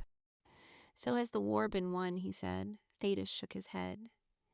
"Not yet," he said, "because the remaining Viltrumites have gone to the planet Viltrum. They're regrouping. They're preparing for one last attack. These are their last breaths, and we're not going to let them succeed. We'll launch a counterattack. We'll hit them before they can plan." Alan listened. There was a strange inside him, because the day this war ended would be the day a part of his life ended too. The final act of a struggle that had lasted years. But Alan knew that when the war ended, the man left behind wouldn't be the Alan who entered the war. The team set out for Viltrum by coalition ships, because covering that kind of distance in space by flying alone wasn't possible. Mark, Nolan, Alan, Thetis, Oliver, Space Racer, all of them on the same ship. The journey was long. Alan stared at the stars through the window. Mark beside him was doing the same. Two friends, looking in the same direction, but with very different thoughts inside them. When they got close to the planet's orbit, they left the ship, because the planet was a tomb for the victims of the Scourge virus. Being a memorial, there were defense systems around it. It was impossible to bring a ship close, so in the final stage they came out into the void of space. They flew one by one toward the planet. Alan at the front, Mark beside him, Nolan above, Oliver flying fast. Thetis at the back, silent, Space Racer with the team. His weapon was critical for this mission. When they entered orbit, the last surviving Viltrumites met them. Close to 100 pure-blooded Viltrumites. all of them angry, all of them ready to take their last breath. The battle began in orbit, among the stars, around the planet. Alan took on one Viltrumite, then a second, then a third. Alan was very powerful now. He had been at Viltrumite level since his first power leap. He took them down one by one. He ripped one's head off in a single strike. Threw another one toward the planet's surface. Alan was like an unstoppable force now. But Alan's mind wasn't entirely there, because Alan knew the real job was destroying the butt. Alan's mind was entirely there, because Alan knew the real job was destroying the planet. And the ones who would do that job were Mark, Nolan, and Thetis, because only pure-blooded Viltrumites could withstand the pressure and heat of a planet's core. Alan was a Unopan. He was strong, but he couldn't survive that kind of pressure. He would burn in the temperature of a star core. The plan was simple. Space Racer pulled out his legendary weapon. That weapon could punch through almost anything, but only Space Racer could fire it. Space Racer aimed toward the planet's core. One shot, then a second. The core destabilized. The whole structure of the planet shook. The inside started glowing like hell. And at that moment, Mark, Nolan, and Thetis dove into the planet. Alan and the others stayed in orbit. Alan watched them. They tore through the surface of the planet, advancing toward its core. 3 pure-blooded Viltrumites, destroying the wreckage of their own homeland with their own hands. As Alan watched from above, he thought for a moment. Maybe this was the real moment the war ended. Maybe this was the minute that closed a chapter of his life. Then the planet Viltrum shattered, completely, scattered through cosmic dust. That planet, founded hundreds of years ago, the center of one of the most powerful civilizations in the galaxy, was erased forever. At that exact moment, something unexpected happened, because Thrag came flying out of the wreckage of the planet's destruction. Fast, at a speed nobody expected. Headed straight for Thetis. Alan was right there, in orbit, very close. Alan was about to see what happened, but there was nothing to do, because there was no fight between Thrag and Thetis, no struggle, no back and forth exchange. Thrag came up to Thetis and killed him in a single move, in one instant, just a moment. Ripped his head off with his bare hands. Alan saw it with his own eyes.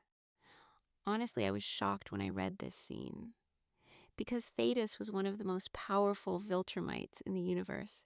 He had led the galaxy for centuries. He had challenged so many. And now, without doing anything, Thrag erased him in a single move, because Thrag was really that powerful, and nobody had understood that until that moment. Alan froze, because Thetis had been his mentor, like a father figure. They had worked side by side for years. Now Thetis was gone in a single second. I can imagine the expression on Alan's face. Because for a moment Alan forgot about leadership, about the war, about everything. He just looked at Thetis as a man. He looked at his corpse. Alan didn't get to grieve for Thetis for long, because Thrag stood there. Then the surviving Viltrumites came. The last pure-blooded Viltrumites who had been waiting in the galaxy. All of them were angry. All of them were ready to take their last breaths. And all of them turned on Alan, because Alan had cost them so much. Their planet, their leaders, their future. They all focused on a single target. To kill Alan. Maybe if they could do this in their final moments, H held L, they could at least get some revenge. Alan found himself in the middle of the attack. 3, 4, 5 Viltrumites all at once. Alan was strong, but the Viltrumites were strong too. When they all attacked at once, the situation was different. Alan took the hits. A fist from one side, a kick from another side, another Viltrumite slamming into his chest. Alan went down, then got back up, went down again. Wounds opened on his body. His blood was flowing. Because in that moment, Alan was alone. Mark was just emerging from the wreckage of the planet, very tired. Nolan was the same. the others had scattered. Alan was there in the middle of the Viltrumites, about to die. At that exact moment, a flash came because Space Racer appeared with his legendary weapon. His first shot knocked back the closest Viltrumite. The second knocked back another one. Then he came close and grabbed Alan, caught him with his body half passed out, carried him to a safe distance. Space Racer saved Alan's life in that moment. Alan knew that without Space Racer, that would have been his last day. Even someone known as one of the most powerful beings in the galaxy could struggle against many Viltrumites at once. And Space Racer's weapon was one of the most valuable weapons in this universe. That's why Alan carried a debt of gratitude to him forever after. The other surviving Viltrumites fled then, because they couldn't afford to lose more from their team. They scattered to the far corners of the galaxy. Thrag was one of them, alive, but always hidden. In that moment, Alan's life changed once again, because the Coalition's emergency protocols kicked in. When the leader died, the most experienced commander was automatically selected as the new great leader. That person was Alan. Alan suddenly took over the head of the Coalition. Honestly, I paused when I read this scene, because Alan didn't want this role. Alan was a hope chosen for his people hundreds of years ago. But now he was taking on the responsibility of the galaxy. That was a very different kind of burden, because he had to think not just about the Unopans, but about hundreds of different species, billions of lives. Alan was now the great leader of the Coalition. This didn't happen overnight. It happened in an instant. With Thaddeus's death, the protocol kicked in, and Alan found himself in a leader's seat. A seat he didn't want, but a seat he couldn't escape from. Drop a comment below. Do you think Alan made the right call accepting this role? Maybe someone else could have led better. Maybe Alan should have stayed a warrior. But in that moment, Alan didn't have a choice. The emergency protocol decided for him. Alan returned to Telekria with Mark, Nolan, and the others. There was grief in the air, because Thaddeus wasn't just a leader. He was a mentor, a father figure, a symbol of hope. Alan didn't want to take his place, but he had to. The first days were heavy, because when Alan sat at his desk, the piles of reports, maps, briefing documents in front of him were overwhelming. A Unopan, a warrior, was now running the politics of the entire galaxy. Telia was by his side the whole time. She was supporting him, but even Telia couldn't fill that emptiness in Alan's inner world. One day, Alan got bad news, because the war wasn't completely over. The planet Viltrum was destroyed, yes, but the surviving Viltrumites had gone somewhere. Close to 30 pure-blooded Viltrumites. They hadn't scattered to the far corners of the galaxy. All of them had gone to one single place, Earth. Alan was shaken when he learned this, because the Viltrumites had hidden themselves among humans. They had started living like humans. Thanks to the fact that they superficially looked the same as humans, they were disappearing into the crowd. And worse, Alan later learned that the Viltrumites saw Earth as a breeding ground, because human DNA was surprisingly compatible with Viltrumite DNA. A Viltrumite could have a child with a human. So the plan was simple. The Viltrumites would wait on Earth for decades. By mixing with humans, they would produce half Viltrumite children. Then those children would grow up. Maybe within a century, the Viltrumite population would be in the thousands again. It was a long-term plan. But the Viltrumites were a patient race. Alan's first reaction was to wipe them out immediately. All of the Viltrumites, the survivors, along with their children. Because Alan didn't trust their word. They had conquered the galaxy for centuries. How could they be peaceful now?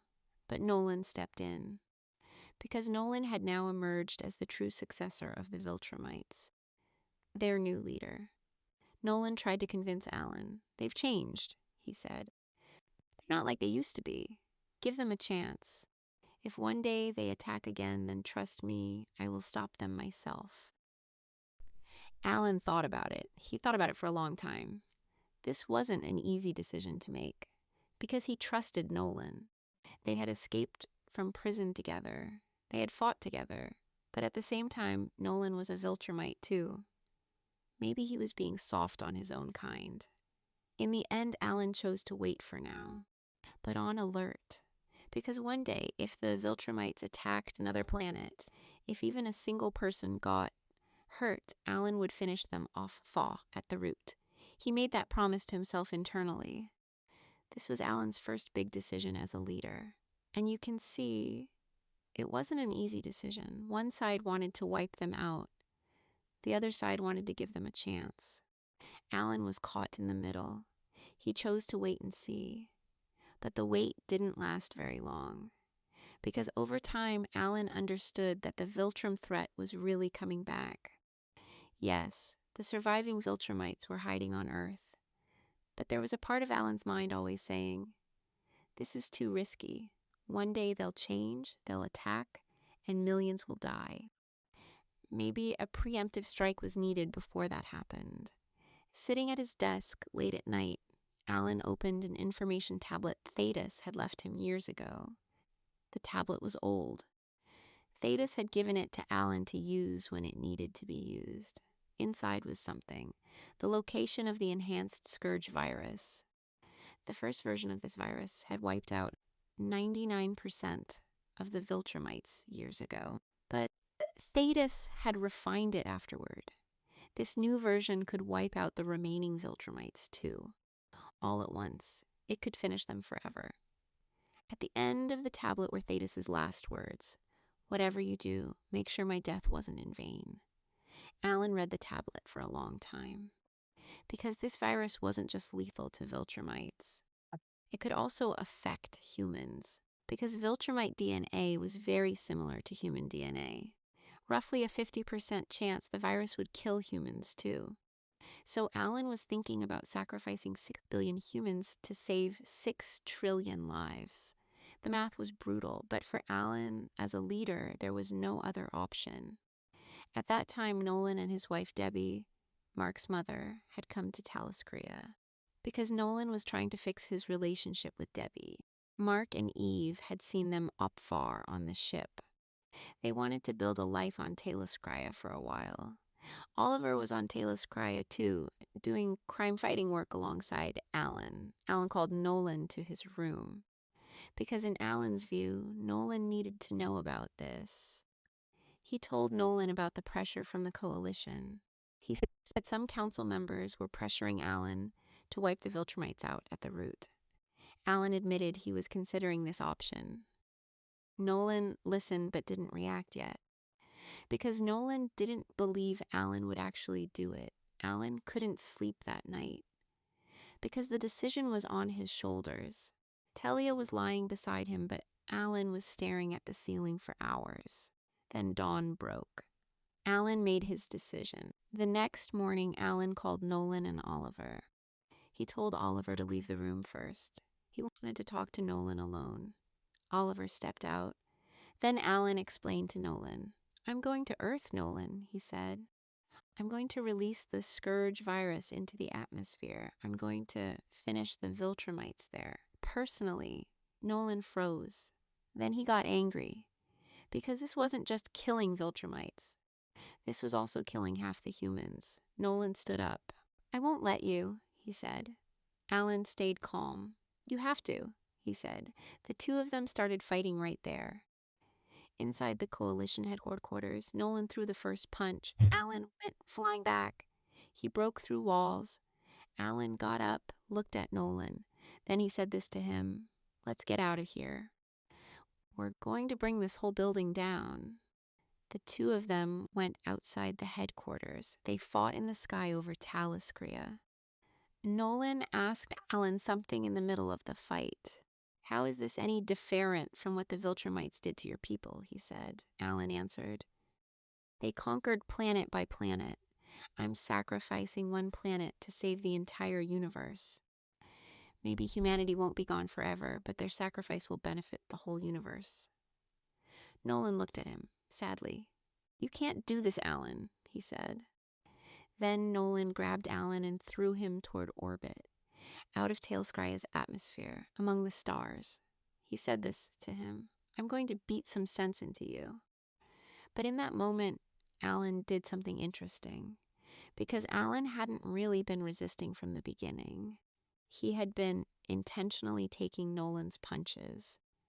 Alan looked at Nolan in orbit.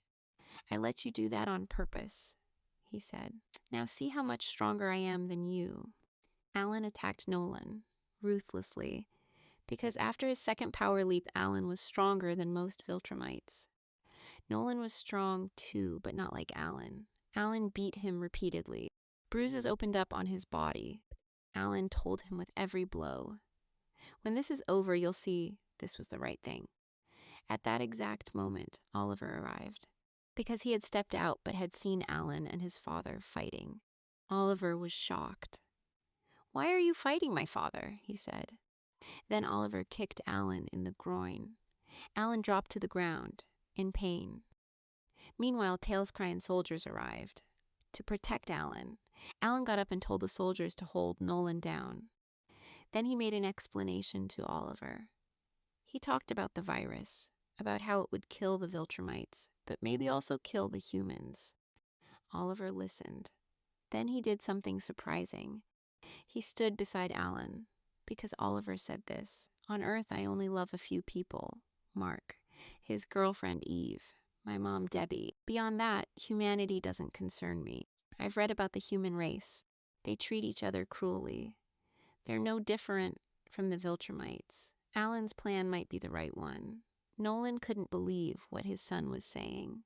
He was in shock, because Nolan knew that Oliver was his son, his own blood. Now he was standing in front of him, on the same side as his enemy. Nolan tried to explain himself to Oliver, how raising Mark had changed him, how the love humans have for each other had affected him, how he used to be a typical Viltrumite and then had changed, how the same thing could happen to other Viltrumites. Oliver didn't believe him. "Father, I've read these things too," he said. "I haven't seen anything in their history that's different from the Viltrumites. They keep favoring their own kind, oppressing others. I've made my decision, Dad. I'm with Alan." This was a devastating moment for Nolan, because his own son, his own flesh and blood, had taken a stance against him. Nolan lost his control. He broke free from the soldiers holding him. He charged at Alan. At that exact moment, Oliver stepped in to stop his father. Nolan grabbed Oliver by the throat. He lifted him into the air. Everything stopped for a moment, because Nolan could have killed his son in that moment. His hand was on his throat, but he couldn't, because Oliver was his son too at the same time. Nolan let him go. Alan and Oliver managed to escape in the chaos. Nolan went back to Debbie. He told her everything. "We have to warn Mark," he said. "Alan and Oliver are heading for Earth." Then Nolan grabbed Debbie and moved to alert Mark. With this, issue 86 ended. In this part of the comic, Alan's leadership really got to a dark place, because Alan hadn't just fought with Nolan. He had also come between a father and a son. He had pulled Oliver to his side, Mark's brother. Drop a comment below. Do you think it was right for Oliver to stand with Alan? Or was Oliver under Alan's influence? I think Oliver was really using his own logic. But it's also true that Alan had shaped that logic. Alan was using Mark's brother during this time. And that was a move that would create even bigger consequences down the line. Alan and Oliver set out for Earth in a space vehicle. They arrived in Earth's orbit. At that moment, another event was happening on Earth. Mark was in another fight with a criminal named Dinosaurus. Then Mark noticed Alan in orbit. He flew up. He met with Alan and Oliver. Mark welcomed them with joy at first, because it was nice to see his brother and his friend. Then Mark asked about his father. "Where are Mom and Dad?" he said. Alan answered. They stayed back on Tailscry. Then Alan explained his plan to Mark. "I'm going to release the Scourge virus on Earth," he said. I'm going to wipe out the Viltrumites. Mark froze. Then he got angry. Are you serious? He said. Alan nodded. I'm serious. Mark threw a punch at Alan. Alan didn't fight back at first, because Alan didn't want to fight him. Alan and Oliver tried to explain to him. Mark, said Oliver, even if we sacrifice a few billion, we save the rest of the universe. Mark pushed back. What you're doing, he said to Alan, is no different from what the Viltrumites did to your people. Alan lowered his head. Maybe, he said. But that's not the point. The point is the future of the universe. Mark noticed Nolan's absence. That's why my dad didn't come, he said. He's against your plan. I'm against it, too. Then Mark looked at Oliver. You're in on it, too, Oliver, he said. Oliver nodded. Mark said this to me. You're cold toward the human race. I know you don't care about Earth, so you can't help here. At that moment, a shadow appeared, approaching fast. Mark and Alan looked up. They were shocked, because the one coming was Thrag. Thrag had shown up because he had been monitoring Earth's orbit with hidden technology. He had learned about Alan's plan. Now he came in front of them, cold and calculating. He offered to help Mark, because Thrag wanted to stop Alan's plan to protect his own people. The moment Alan saw Thrag, he went on the attack.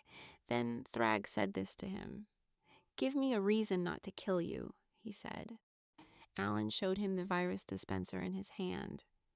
This is the new enhanced version, he said. No Viltrumite is immune. If you kill me, this device activates and the virus spreads.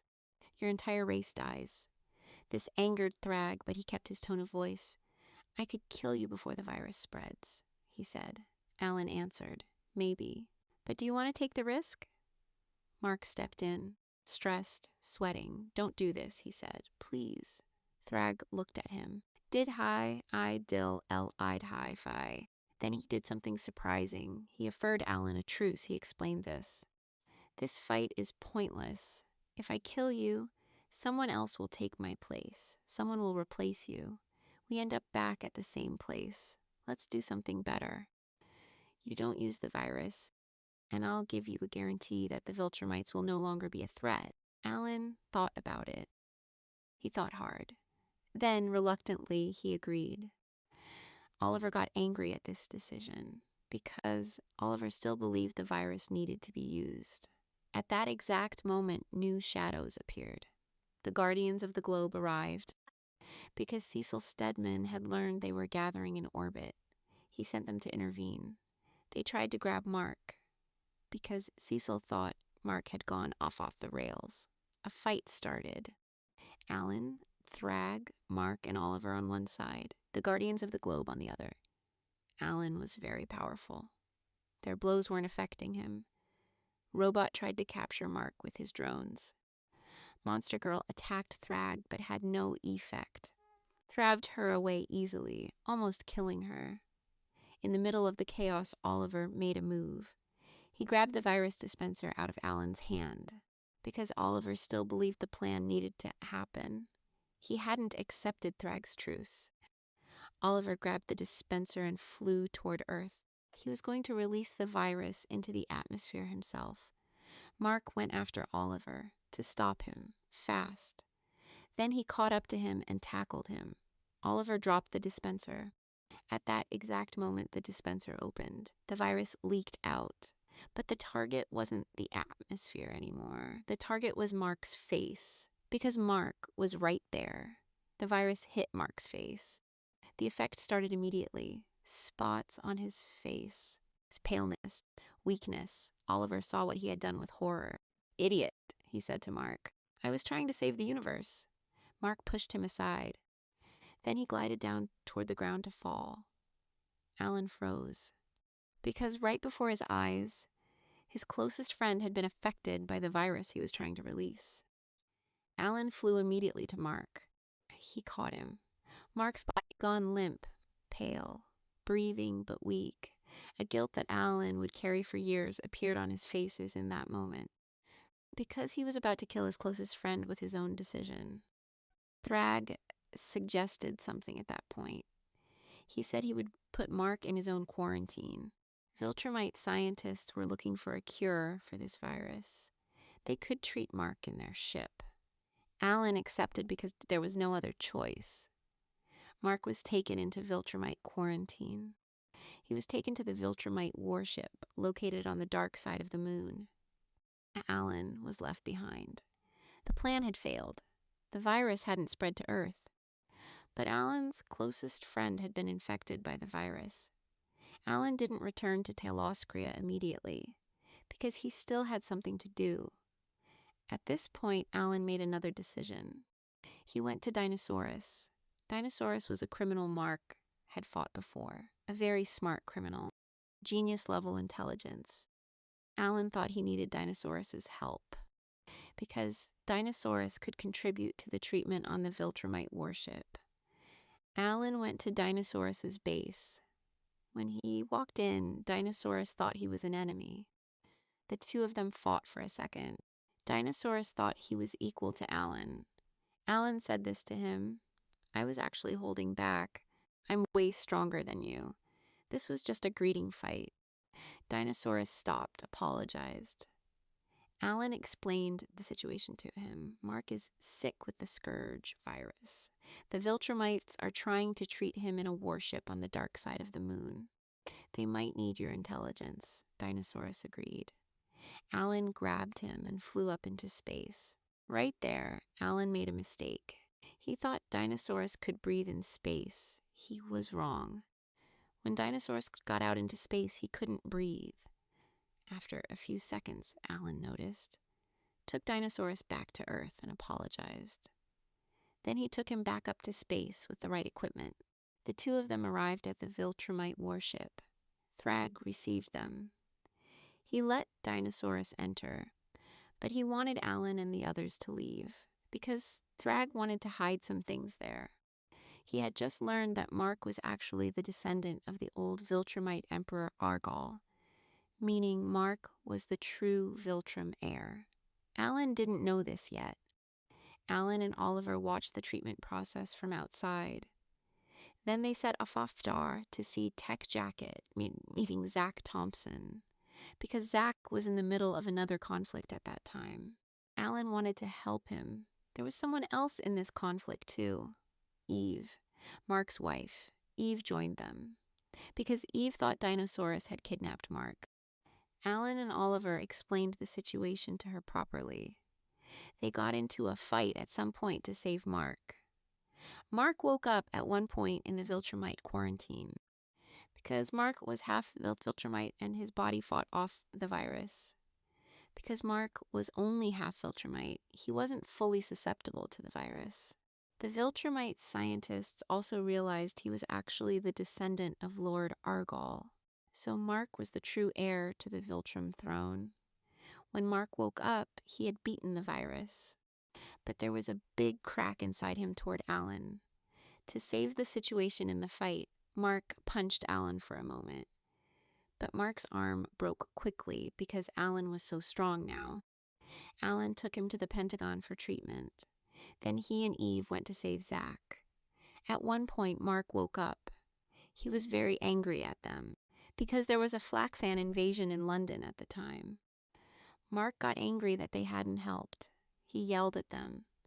Alan lowered his head because Mark was right in a sense.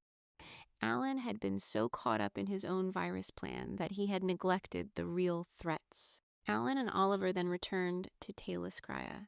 Alan released Nolan because he wanted to send Nolan on another mission. Alan said this to Nolan: you go back to Earth. Monitor the Viltrumites there. If they ever really become a threat, you stop them. That was your word. Now keep it. Nolan accepted. He went back to Earth. Alan went back to his desk. Alone. The virus plan had collapsed. He had infected his closest friend. He had pulled his brother to his side, opened a rift between father and son. And in the end, nothing had changed. The Viltrumites were still on Earth. The threat was still there. But maybe Alan had now seen one truth. Sometimes being a leader means making a decision alone. And sometimes being a leader means living with the wreckage of that decision. Because Thrag was still missing. He had escaped from the wreckage of the planet Viltrum. Then he had appeared on Earth with his people. But then he had disappeared because Thrag was making a new plan. Alan didn't know exactly what he was doing at the time, but Alan suspected that Thrag was gathering a new force in some corner of the universe, a new army. He was preparing for a new attack. For this reason, Alan made a decision. Because the Coalition's armies weren't enough to stop Thrag. Only a single warrior on a covert mission could reach Thrag. Alan chose two men, Battle Beast and Space Racer. Battle Beast was kind of his friend. They had escaped from prison together. Alan was now sending him on a mission that was almost a suicide mission. Find Thrag and kill him. Because Thrag was the most powerful of the Viltrumites. Beating him would be hard even for Battle Beast. Battle Beast accepted the mission because Battle Beast had spent his whole life looking for someone stronger than himself. He believed Thrag would give him that challenge. Space Racer accepted too because Space Racer carried his own grudge against the Viltrumites for his own reasons. The two of them set out. Alan said goodbye to them. Battle Beast gave Alan one last look. He didn't say anything, because that's how Battle Beast's character was. He didn't talk much, he fought a lot. But in that last look, Alan saw something, a kind of gratitude, as if Battle Beast was thanking him for giving him this challenge. Alan watched Battle Beast walk away. That massive warrior flew off into the stars, then disappeared. Alan returned to Coalition headquarters. This mission took many years.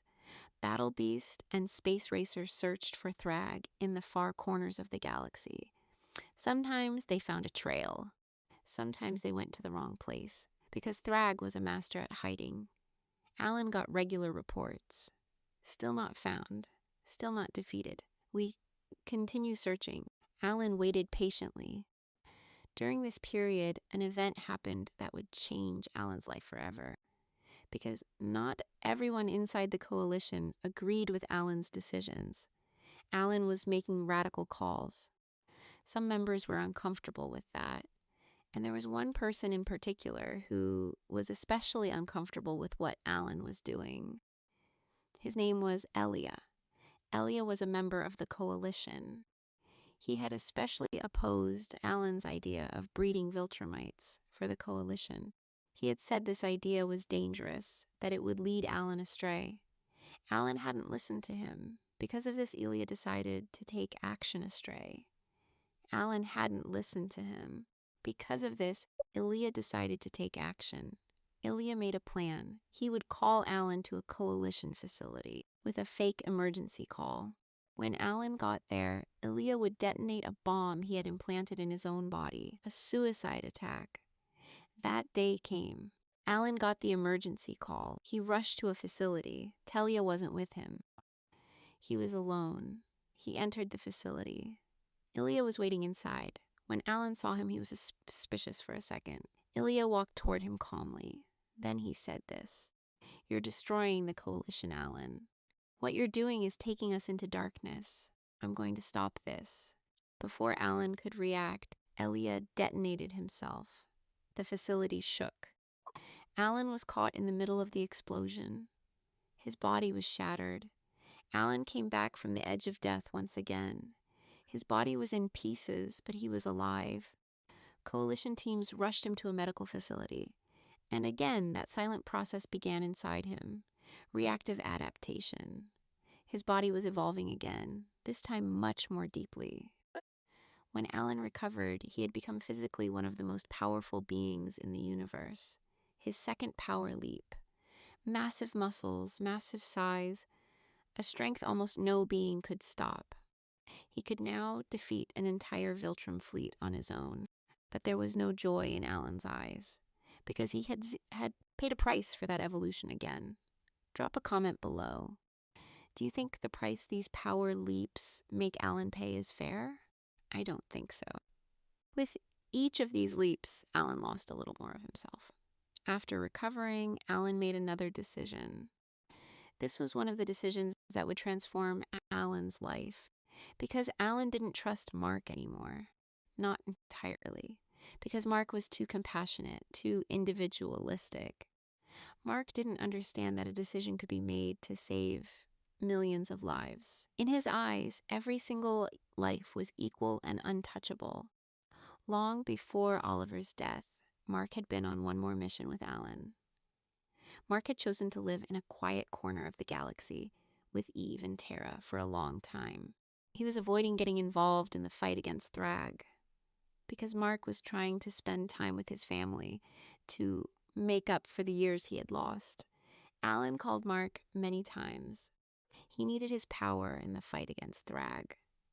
But Mark refused every time. "I'm retired," he said. "I owe it to my family." Alan was very uncomfortable with this situation because Battle Beast had been searching for Thrag for years and still hadn't found him. The coalition forces were getting crushed in the far corners of the galaxy. Mark stepping into the field could change the course of the war. But Mark wasn't coming.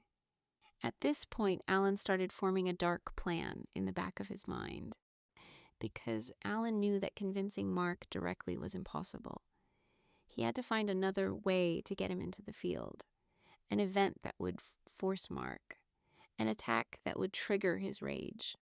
Alan had a private meeting with Oliver because Oliver had supported Alan's Scourge virus plan years ago. Oliver thought pragmatically, unlike Mark. Alan laid out his plan to him. "We're going to stage a fake assassination," he said. "We'll send a few low-level assassins. Mark will beat them easily, but this attack will make him angry. He'll realize his family is in danger. Eventually, he'll come back to the war." Oliver listened. Then he looked at Alan with horror. "This is too risky," he said. "If anything goes wrong, Mark could actually get hurt. Something could happen to Eve. Something could happen to Tara." Alan shook his head. It's a calculated risk," he said. "The assassins will be picked weak. Mark will beat them easily. Nobody actually gets hurt. Just the fear is enough." Oliver thought about it a little longer. Then he reluctantly agreed. Because deep down, Oliver also wanted his brother to come back to the war. If Mark wasn't there, the coalition could lose against Thrag, and in the end, Eve and Tara would die anyway. So a short-term fear was better than a long-term death. That's how the logic worked. This was one of the darkest decisions Alan ever made, because Alan was putting Mark's family into a trap without Mark knowing. Supposedly a small trap, just to scare him, but still a dangerous trap. Alan and Oliver set up a plan. Through double agents, Mark's location would be leaked to Thrag. Thrag would learn what planet Mark was on, what house. Then Thrag would plan a small-scale attack with low-level soldiers. Mark would beat them, then Mark would return to the coalition out of rage. But the plan backfired catastrophically, because Alan and Oliver hadn't accounted for one thing. Thrag. When Thrag learned Mark's location, he didn't stage a small attack. Because for Thrag, Mark was an heir who came from Argall's bloodline. As long as Mark was alive, Thrag's power was always under threat. So Thrag made a decision. He needed to wipe Mark out anyway, and in the worst possible way, by harming his family. Thrag didn't send a few low-level assassins. He sent his own children, the most powerful ones, Onan and Ursal, both of them half Thraxan, half Viltrumite. Rapid aging turned into warriors loyal to Thrag. And worse, Thrag himself came too, so Alan's controlled trap turned into Thrag's direct attack. Mark, Eve, and Tara were spending the day a vacation spot on Kulthak at the time. A peaceful day, the family together. Mark was finally giving time to his family, Eve next to him. Tara was living one of the happy moments of her childhood. Then the attack came. Onan and Ursal suddenly appeared. Onan grabbed Tara. Ursal grabbed Eve by the leg. Eve used her power, turning her leg into an energy attack. And we actually got to see in that moment that Eve was already missing the part below her knee. A fight broke out. After a while, Thrag also arrived at the scene. because he wanted to finish the job personally. Thrag picked Tara up. He lifted her into the air by her wrist. Mark was distracted for a moment fighting Onan. Eve was struggling with Ursal. Thrag looked at Tara. He felt her power, because Tara had also been born strong as a half-Viltrumite. Thrag said something to her. "I see your power," he said. Then he started crushing her head, slowly. Tara cried. Thrag was squeezing her. Meanwhile, Oliver was watching the events from afar, because Oliver had known about Alan's plan from the start. But what he was seeing wasn't a plan anymore. It was a catastrophe. His niece Tara was about to die. This wasn't something Oliver could allow. He had to pay the price for the trap he had set up. Oliver moved in quickly, because as someone who had supported the plan, he was responsible for the outcome himself. If Tara died, her death would stem from a flaw in Oliver's design. He couldn't carry the death of his niece on his conscience. Oliver charged at Thrag. He pulled him away from Tara. He shouted to Tara. "Find your dad. Go," he said. Tara fell. As she was falling for a moment, she discovered her own flying ability for the first time. She started flying. She went to Mark. Thrag and Oliver started fighting. This fight was unequal, because Thrag was way stronger than Oliver. He immediately threw Oliver into a mountain. Then he approached him. Oliver looked at Thrag. Then he said this. "I know you hate Argal's bloodline. His blood runs in our family. You're jealous of that." Thrag didn't answer. Instead, he made a move. He drove his fist toward Oliver's stomach with his bare hand. The fist came out through Oliver's back. Oliver died there in an instant. Tara saw everything, because Tara had come back to that spot while trying to find her dad. In front of the child's eyes, her uncle was killed. Tara cried. This was a very heavy moment for Alan, because he had originally planned just a small scare, but his plan had killed Oliver. Alan knew Oliver had been part of that plan, too, but the bulk of the blame belonged to Alan, because the plan was his idea. Oliver had just supported it. Mark and Eve tried to finish the fight with Onan and Ursal. Mark eventually beat Onan. He slammed his head hard against the ground. Onan dropped unconscious. He and Eve went to look for Tara. When they got to the scene, they saw Oliver's body. Mark grabbed Onan by the throat. He faced off with Thrag. "Release my daughter or I'll kill him," he said. Thrag didn't answer. Instead, he said something mocking. "Oliver was spying for you. Did you know that?" he said. But he was weak because of his family love. Just like you. Mark couldn't control his rage. He snapped Onan's neck. The child, Thrag's son, died instantly. Then Mark attacked Thrag, but Thrag was way stronger than him. In a single move, he split Mark's body in half, right down the middle. At the same time, Ursal attacked Eve. She killed Eve, apparently. Tara was left there, alone, looking at her parents' dead bodies, looking at her uncle's body. Thrag and Ursal pulled back for the Thraxan children to disappear. They left the scene. Death was expected for Tara. But in that moment, something happened. Because Eve's powers were triggered, Eve could. But in that moment, something happened. Because Eve's powers were triggered, Eve could change the structure of matter. Now she rebuilt her own body. And Mark, too. The two of them came back to life. While rebuilding Mark, Eve also increased his power. A stronger Mark. But Eve couldn't bring Oliver back, because Oliver's damage was deeper. His body was less recognizable. Tara asked Eve. "Can you save Uncle Oliver?" she said. Eve shook her head. "Too late," she said. They cried a lot there. The family was shattered. Mark went back to Taliscria with Eve and Tara. They brought Oliver's body too. The funeral was prepared. Drop a comment below. How guilty do you think Alan's role in this plan makes him? I think very guilty, because Alan triggered a danger he thought he could control. As a result, something he hadn't accounted for happened. Thrag was bigger than Alan's calculations, and Oliver paid the price for that arrogance. The family was shattered. Oliver was gone.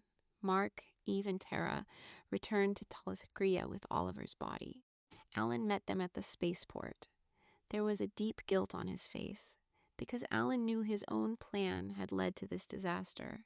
He had miscalculated. He hadn't foreseen that Thrag wouldn't settle for just a trap. Now Oliver was gone. The funeral was held on a planet called Coruscant. A priest stood in front of the body. "We come from stars," he said. "We returned to stars." Then they sent Oliver's body off toward the stars. Like a rocket, into the infinity of space, a thoosh sound rang out. Oliver Grayson, the young hero known as Kid Omni-Man, was sent off with state honors. Coalition members came to the funeral from every corner of the galaxy. Alan and Telia were there. Nolan and Debbie came too. Mark and Eve stood in front of the ceremony with Tara. Eve was holding Mark's hand. Mark was in tears. Tara was next to her father, her hand in his. Alan approached Mark to offer his condolences. Alan was sorry, because he had pulled Oliver into his dark plan.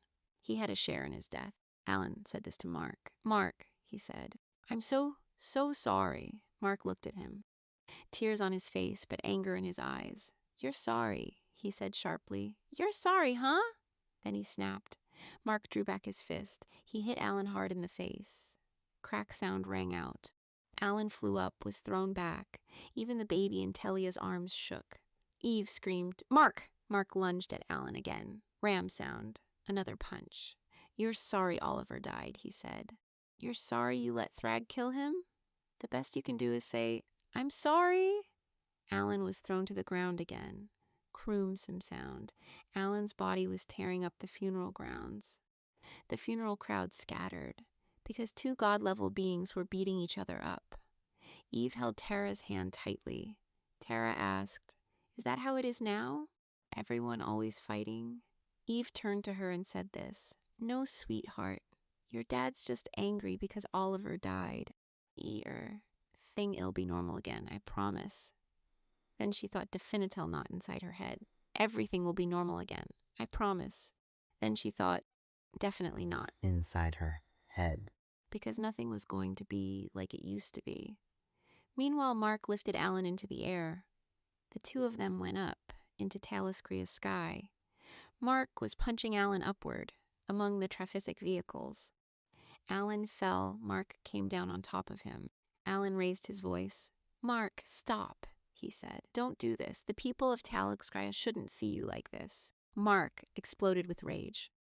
"My brother is dead," he said. "And you're worried about how you'll look in front of your people?" Then a rack sound. Another punch in Alan's face. "You killed Oliver," said Mark. "You might as well have killed him yourself." Alan finally defended himself. He returned a punch. Thoom sound. He said this to Mark. "I didn't kill your brother.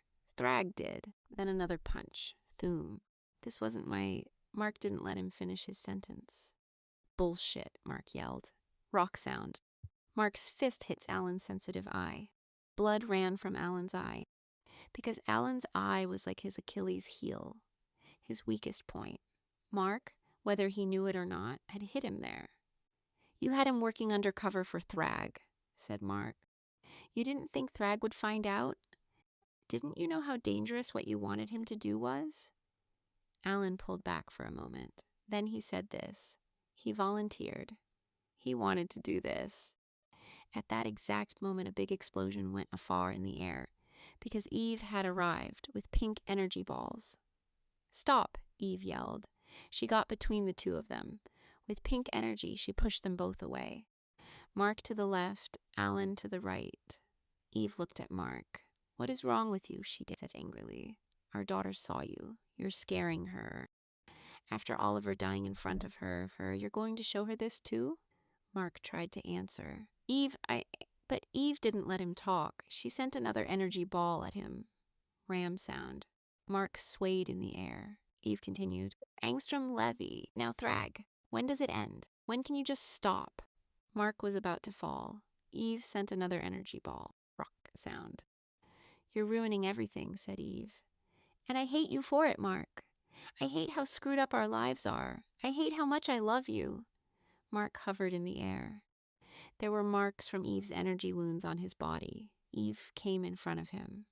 The two of them looked at each other for a moment. Eve was crying. "It hurts so bad," said Eve, in a soft voice. Mark came close to her. "I know," he said.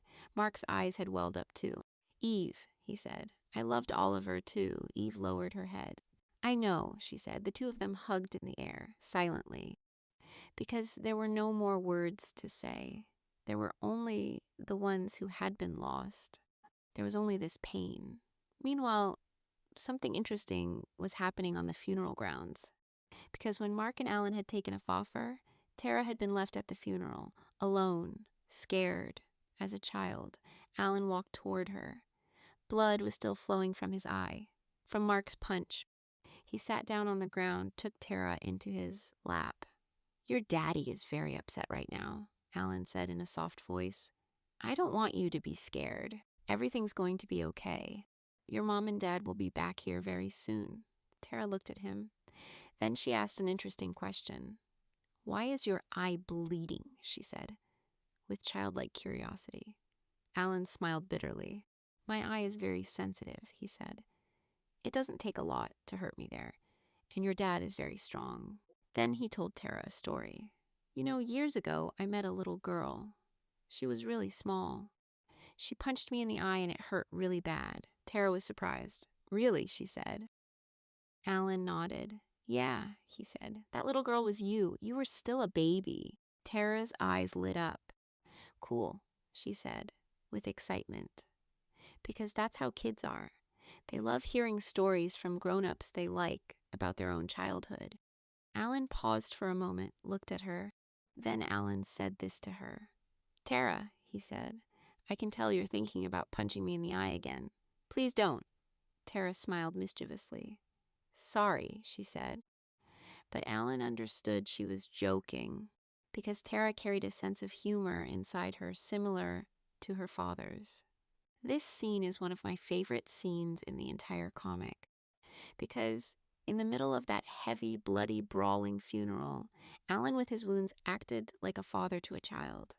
He tried to comfort her. He set aside his own pain, his own wounds, just to soften a child's fear.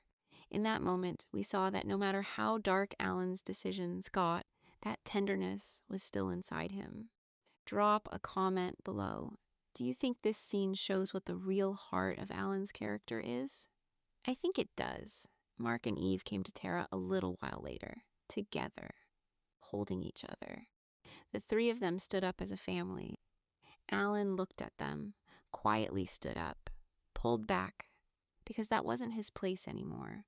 That day, Mark and Alan's relationship reached a new place. The old friendship was gone. Something new had come in its place. A bitter respect, a tense distance. Right after the funeral, Mark and Eve decided to get married, because before facing Offar with Thrag, they wanted to define their relationship. If one of them was going to die, they wanted to die married. They went from a funeral atmosphere into a wedding atmosphere. One evening, the whole coalition there, Alan and Telia attended the wedding too, because no matter what happened, Alan was Mark's friend. He wanted his happiness. The wedding was simple but emotional. Mark and Eve gave their word to each other, "Until death do us part," because death was close for them. A few days after the wedding, Alan talked to Mark again, more openly this time. Alan confessed this. "Oliver wasn't entirely a volunteer," he said. "I convinced him. I sent him to Thrag, because I knew you wouldn't intervene. He was a volunteer, but without my push, he might not have gone down that road." Mark looked at Alan. He didn't speak for a while. Then he said this, "I should have known that." Alan lowered his head. "Now you know," he said. Mark didn't reply. He just turned around and walked away. Alan was left behind, alone, because that day he had cut the last sincere bond between himself and Mark with his own confession. Drop a comment below. Do you think Alan's confession was the right call? I think yes, because lying to Mark would have been an even bigger betrayal. Alan accepted the full extent of his betrayal. That was his way of apologizing, in a sense. But it would take years for Mark to accept it, or maybe he would never accept it. After Alan's confession, Mark and Eve set out to finish Thrag, because there was no other option now. Oliver was gone. The family was shattered. The galaxy was once again in chaos. Thrag's attacks were growing. His children were invading planets. If he wasn't stopped now, Thrag would become the new ruler of the universe. Alan gathered all the Coalition's forces. Mark and Eve, Nolan, Space Racer, Tech Jacket Zack, and the last surviving Viltrumites. All of them came together. Alan took the lead, because at that point Mark wasn't in shape to take over leadership. Alan made a war plan to find Thrag's main base and attack it directly. This war is the final one in the comic, known as the End of All Things, a long struggle that goes from issue 135 to 140. Because Thrag and his hundreds of children were building the most powerful army in the universe. The first battles went badly for the Coalition, because Thrag's children were way stronger than expected. They carried Viltrumite DNA. At the same time, they were rapid aging like Thraxans. They were going from adolescence to adulthood in months, not years. Even the elite soldiers Alan sent were getting torn apart under these children's fists. Alan was on the field fighting now, not just as a commander from afar, but as a warrior on the front line. Because at that point, Alan needed every cell of his power. His punch was worth 10 Coalition soldiers' punches, and Alan wanted to reduce the number of lives lost. At one point, Alan took a major loss. While Nolan Grayson was fighting on the front line, he was badly wounded by Thrag's children. His body was torn apart. Alan tried to run to him, but Thrag's children surrounded Alan. Alan couldn't get to him. At that exact moment, Eve came and saved Nolan, said this to Alan: "You keep fighting, I'll take care of him." Nolan's damage was very severe, unfortunately. His life was slowly fading. Alan saw this and continued fighting, because there was no time to stop. It wasn't the time for tears. The war moved to Earth at one point, because Nolan, before joining the war, had sent word to. The war moved to Earth at one point, because Nolan, before joining the war, had sent word to the other Viltrumites on Earth. He had explained Thrag's threat to them. The Viltrumites on Earth had initially preferred to stay hidden, but Nolan convinced them. Then they joined the Coalition. This was an incredible moment in the comic, because for the first time, the surviving pure Viltrumites in the Coalition were fighting on the same side. Alan hadn't trusted them for years. Now they were fighting shoulder to shoulder, because the common enemy Thrag had become a danger to all of them. The final clash came. All Coalition forces marched on Thrag's main base. Alan at the forward command post. Mark in the field with Eve. The surviving Viltrumites alongside them. Space Racer giving air support. Battle Beast would have been in this battle if he were alive, but he had died years ago fighting Thrag. The battle was intense. Alan and his elite soldiers wiped out dozens of Thrag's children. Alan was at the peak of his power, but the number of Thrag's children was huge. The Coalition forces were taking losses again. At one point, Alan ordered a retreat, because the direct assault on the base had failed. This war eventually got close to Earth, because Thrag decided to make his final stand there. Maybe there was a symbolic reason. Earth was where Mark had grown up. Maybe he wanted to beat Mark where he was weakest. Mark faced off with Thrag. Mark's power was at its peak now. Thanks to Eve's reconstruction, Mark was even stronger than before. At the same time, the rage from Oliver's death was giving him power. The two of them started fighting in the sky for hours, fist to fist. Then Mark threw Thrag toward space. They kept fighting between star systems, from one planet to another, from atmosphere to vacuum. They covered galactic distances. But the fight wasn't just with Thrag for Mark. Because Thrag wasn't alone in space, his children were with him. Hundreds of half-Thraxan Viltrumites, All of them an army Thrag had created, all of them loyal to their father, all of them against Mark. Mark suddenly found himself in the middle of a sea of children in space. Thrag's sons and daughters, all of them attacking him, all of them trying to kill him. But Mark had been feeding his rage from Oliver. Mark was stronger than before. After Eve's reconstruction, he was almost matched by no being. Mark started wiping out Thrag's children one by one, ruthlessly. He snapped one's neck. He split another one's body in half. He hurled another into the depths of space. Blood spread everywhere. Mark's face, his body, all of it was drenched in blood.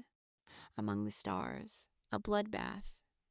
This scene is one of the heaviest moments in the comic, because Mark normally wasn't a hero this ruthless. But Oliver's death had broken something inside him. Now there was only revenge, only rage. Mark wanted to destroy everything Thrag had created one by one. Revenge, only rage. Mark wanted to destroy everything Thrag had created. One by one, the children rushed Mark, all at once. Hundreds. Mark fought all of them. None of them could stop him, because Mark was now way stronger than Thrag's children. They came from Thraxan blood, carrying a hybrid power. Mark, on the other hand, now came from pure Argal blood after Eve's transformation. Thrag watched this from a distance. At first, he was shocked. Then he got angry. Then he denied it. "My children," he said. "No." He came close to the middle of the fight. He shouted at his children. "Stop," he said. "Pull back. I'll deal with him." But his children didn't listen. Because they had been raised by Thrag's training, they had been taught to fight an enemy to the end. Pulling back meant weakness. They wouldn't pull back. Thrag started begging his children. "Stop," he said. "He's killing you. Pull back." But they didn't listen. They kept attacking Mark, and Mark kept wiping them out. At that moment, one of Thrag's children stepped forward. Ursal, Thrag's daughter, the girl who had grabbed Evig's leg before, who had attacked Mark's family with her brother Onan. Now her face was bloody, her hair a mess.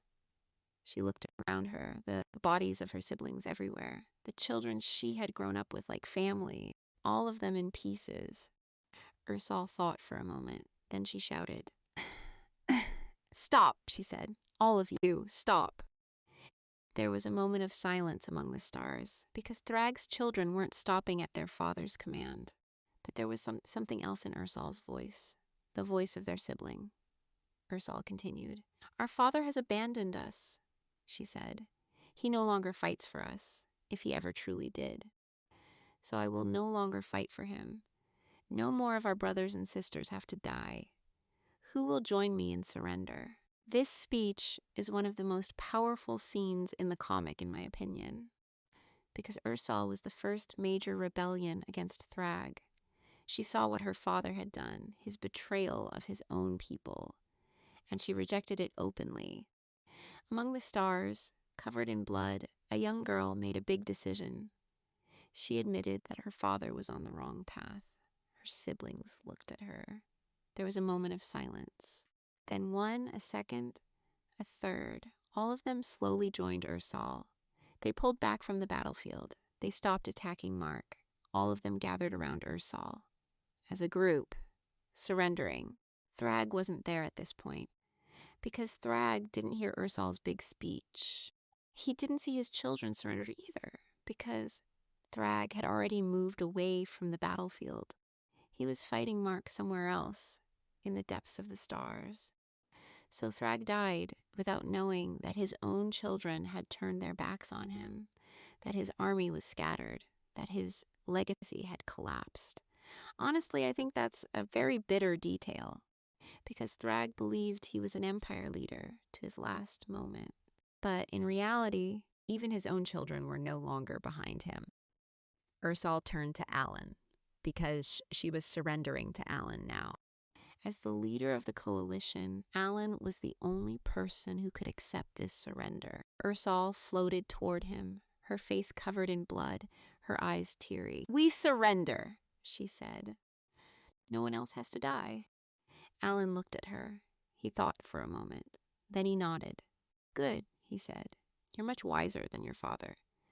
This was one of the important moments of Alan's life, because Alan had hated the Viltrumites for years.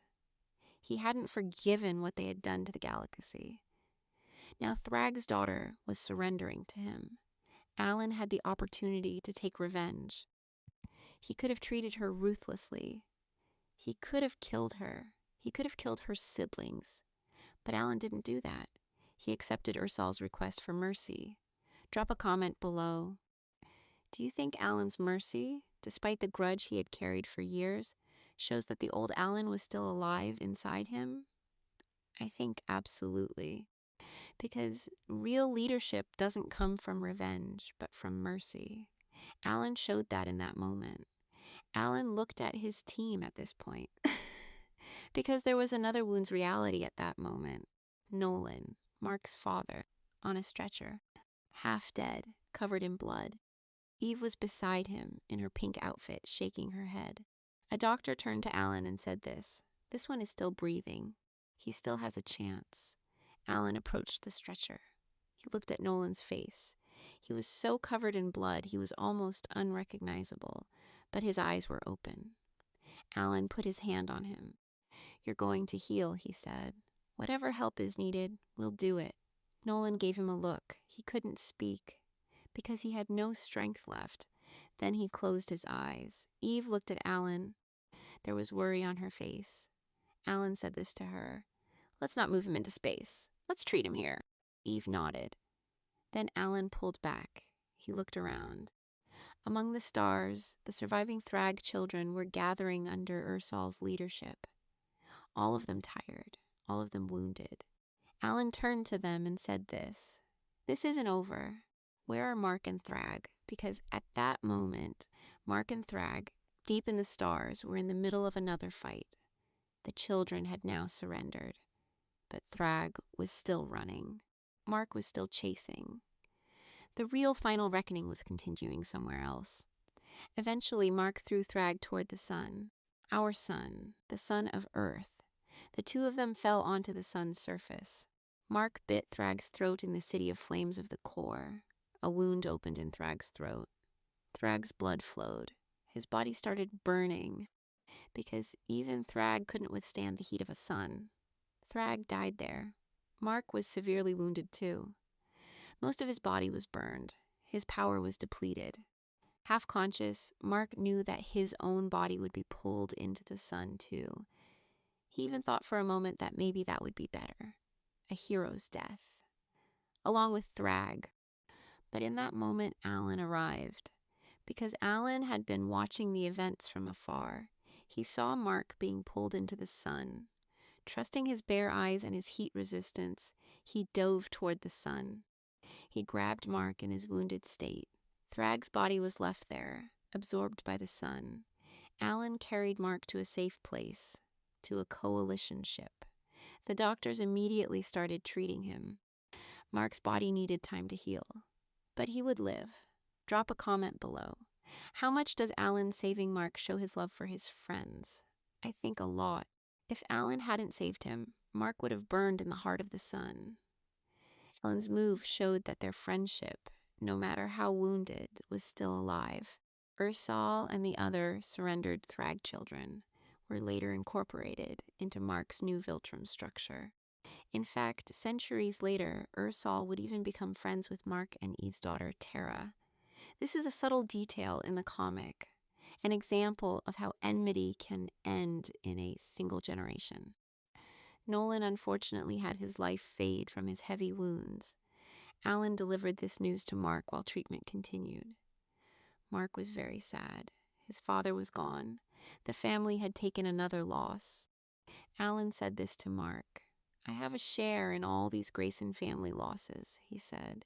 Your father, your brother, your whole family came as a result of my decisions. Mark lowered his head. Alan, he said, you have a share, but don't take all the blame. This war was the responsibility of all of us. This was the softest answer Mark had given Alan up to that point. Because Mark knew that Alan would blame himself for these losses his whole life. Maybe Mark still had anger toward him, But Alan had his own pain too. The old friendship was still there somewhere, buried. The war was finally over. Thrag was dead. His children had surrendered. The rest of the galaxy could breathe. But a new question emerged. What now? The Viltrumites made a decision. They chose Mark Grayson as their emperor, because Mark was the true heir from Argal's bloodline. At the same time, he had defeated Thrag. His half-Viltrumite, half-human blood was hope for building a new kind of Viltrumite culture. Mark didn't accept at first, because Mark wanted a peaceful life with Eve. He wanted to raise Terra. He didn't want to be a leader, but the Viltrumites insisted. If it's not you, they said, someone else will come. Maybe that someone else will be like Thrag. You lead, and we can change. Mark eventually accepted, because the responsibility was on his shoulders. He became the new Viltrumite emperor. He gathered the remaining Viltrumites. He brought them to the moon, because they no longer had their old planet. The moon became their new home. Mark gave them a new vision. Not galactic conquerors, but galactic protectors. Justice instead of violence. Help instead of exploitation. This was an incredible transformation for Mark, because Mark had been a crime fighter his whole life, a hero, now an emperor. His values became policies that would shape the lives of millions. Mark became a serious leader over the years. When Alan heard that Mark had become emperor, he had complicated feelings. Part of him was happy, because if Mark was in charge, the Viltrumite threat would really decrease. Mark's values were values Alan could accept, but part of him was worried, because Alan and Mark were now at the head of two separate empires. The first diplomatic meeting between the two leaders took place. Alan went to Mark in a cold setting, like two leaders, as heads of two states. Alan delivered a message to Mark. If the Viltrumites cross the line, said Alan, if one of them attacks a planet, if a single innocent life is harmed, the coalition will destroy you with all its power. This is my word, not as Alan, as the leader of the coalition. Mark looked at Alan. This wasn't really the old Alan. This was a politician who had been a leader for years, hardened, calculating. Mark answered. Understood, he said. We won't cross the line. Then Mark looked Alan over for a moment. Then he said this. What you did for Oliver is still inside me. I accept your remorse, Alan, but forgiveness is something else. Maybe one day. Maybe never. For now, we only have a formal relationship. Alan lowered his head. I understand, he said. Mark stood up. Left, Alan was alone at his desk. He looked out the window at Tayloskria's sky. The stars were burning with a soft light. Alan thought, would the old Alan really come back someday? Years passed. Alan continued as the leader of the coalition. Mark too as the new Viltrum emperor. There was constant tension between the two sides, because Mark had started solving galactic problems using the Viltrumites. When there was a crisis on a planet, Mark would send Viltrumite forces. They would intervene. The problem would be solved. This led to an existential crisis for the coalition, because the coalition had been founded to fight against the Viltrumite threat. Now, the Viltrumites weren't a threat, they were a solver. Mark's Viltrum Empire was doing the jobs the coalition was supposed to do, and faster and more efficiently. Some coalition members complained to Alan. You're not needed anymore, Alan, they said. Mark is handling every job on his own. Alan listened to these criticisms.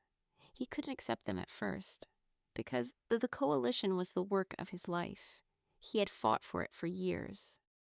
Eventually, open political tension came out between the two sides.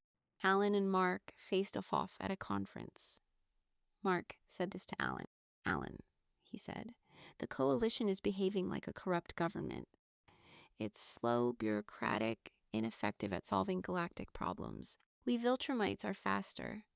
We can be of greater benefit to the people. Alan rejected this. Your method, he said, is a totalitarian method. It's not democracy. You're using authority derived from power. Over time, this will create another Thrag, the two argued. In the end, they couldn't agree. This stretched into a war between the coalition and the new Viltrum Empire, a cold war, political, diplomatic, sometimes small conflicts. It lasted for years. In the end, the coalition lost, because Mark's Viltrumites were stronger. They were faster. The small planets of the galaxy left the coalition and came under Mark's protection. Alan found himself alone.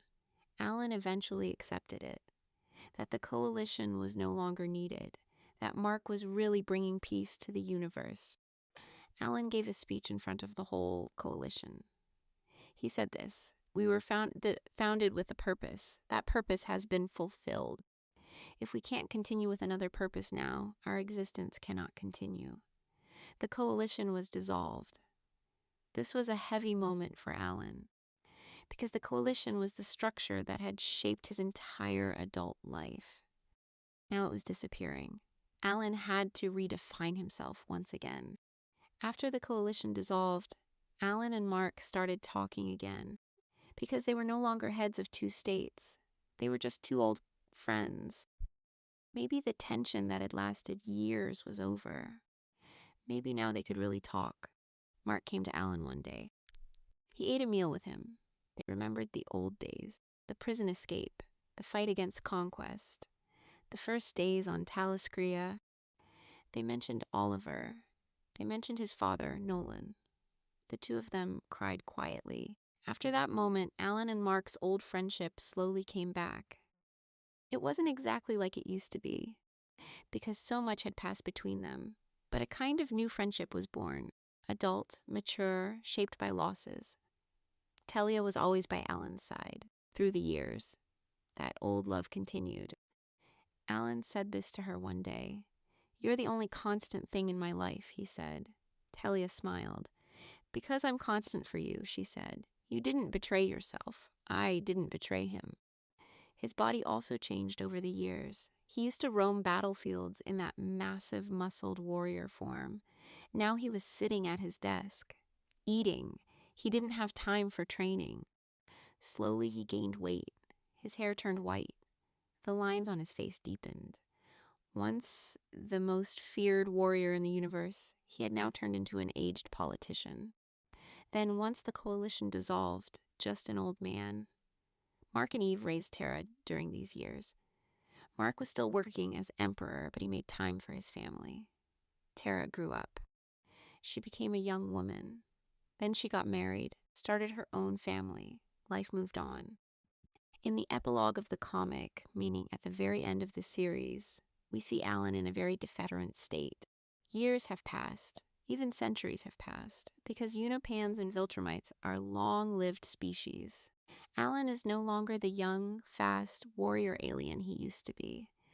Alan is an old leader now, sitting at his desk, tired but peaceful. This epilogue scene is one of the most beloved scenes in the comic, because it squeezes Alan's entire story into a single panel.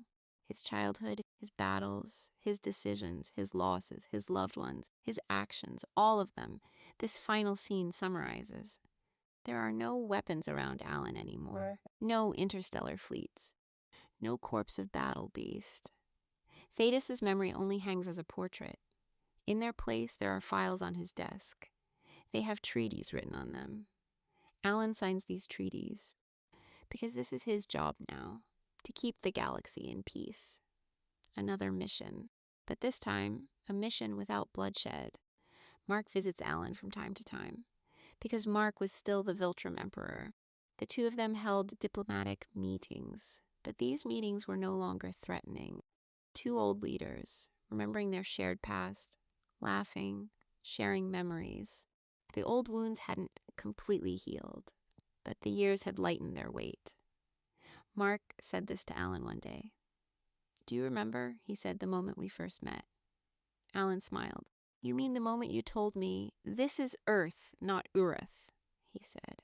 The two of them laughed, because that moment so many years ago was from much simpler memories.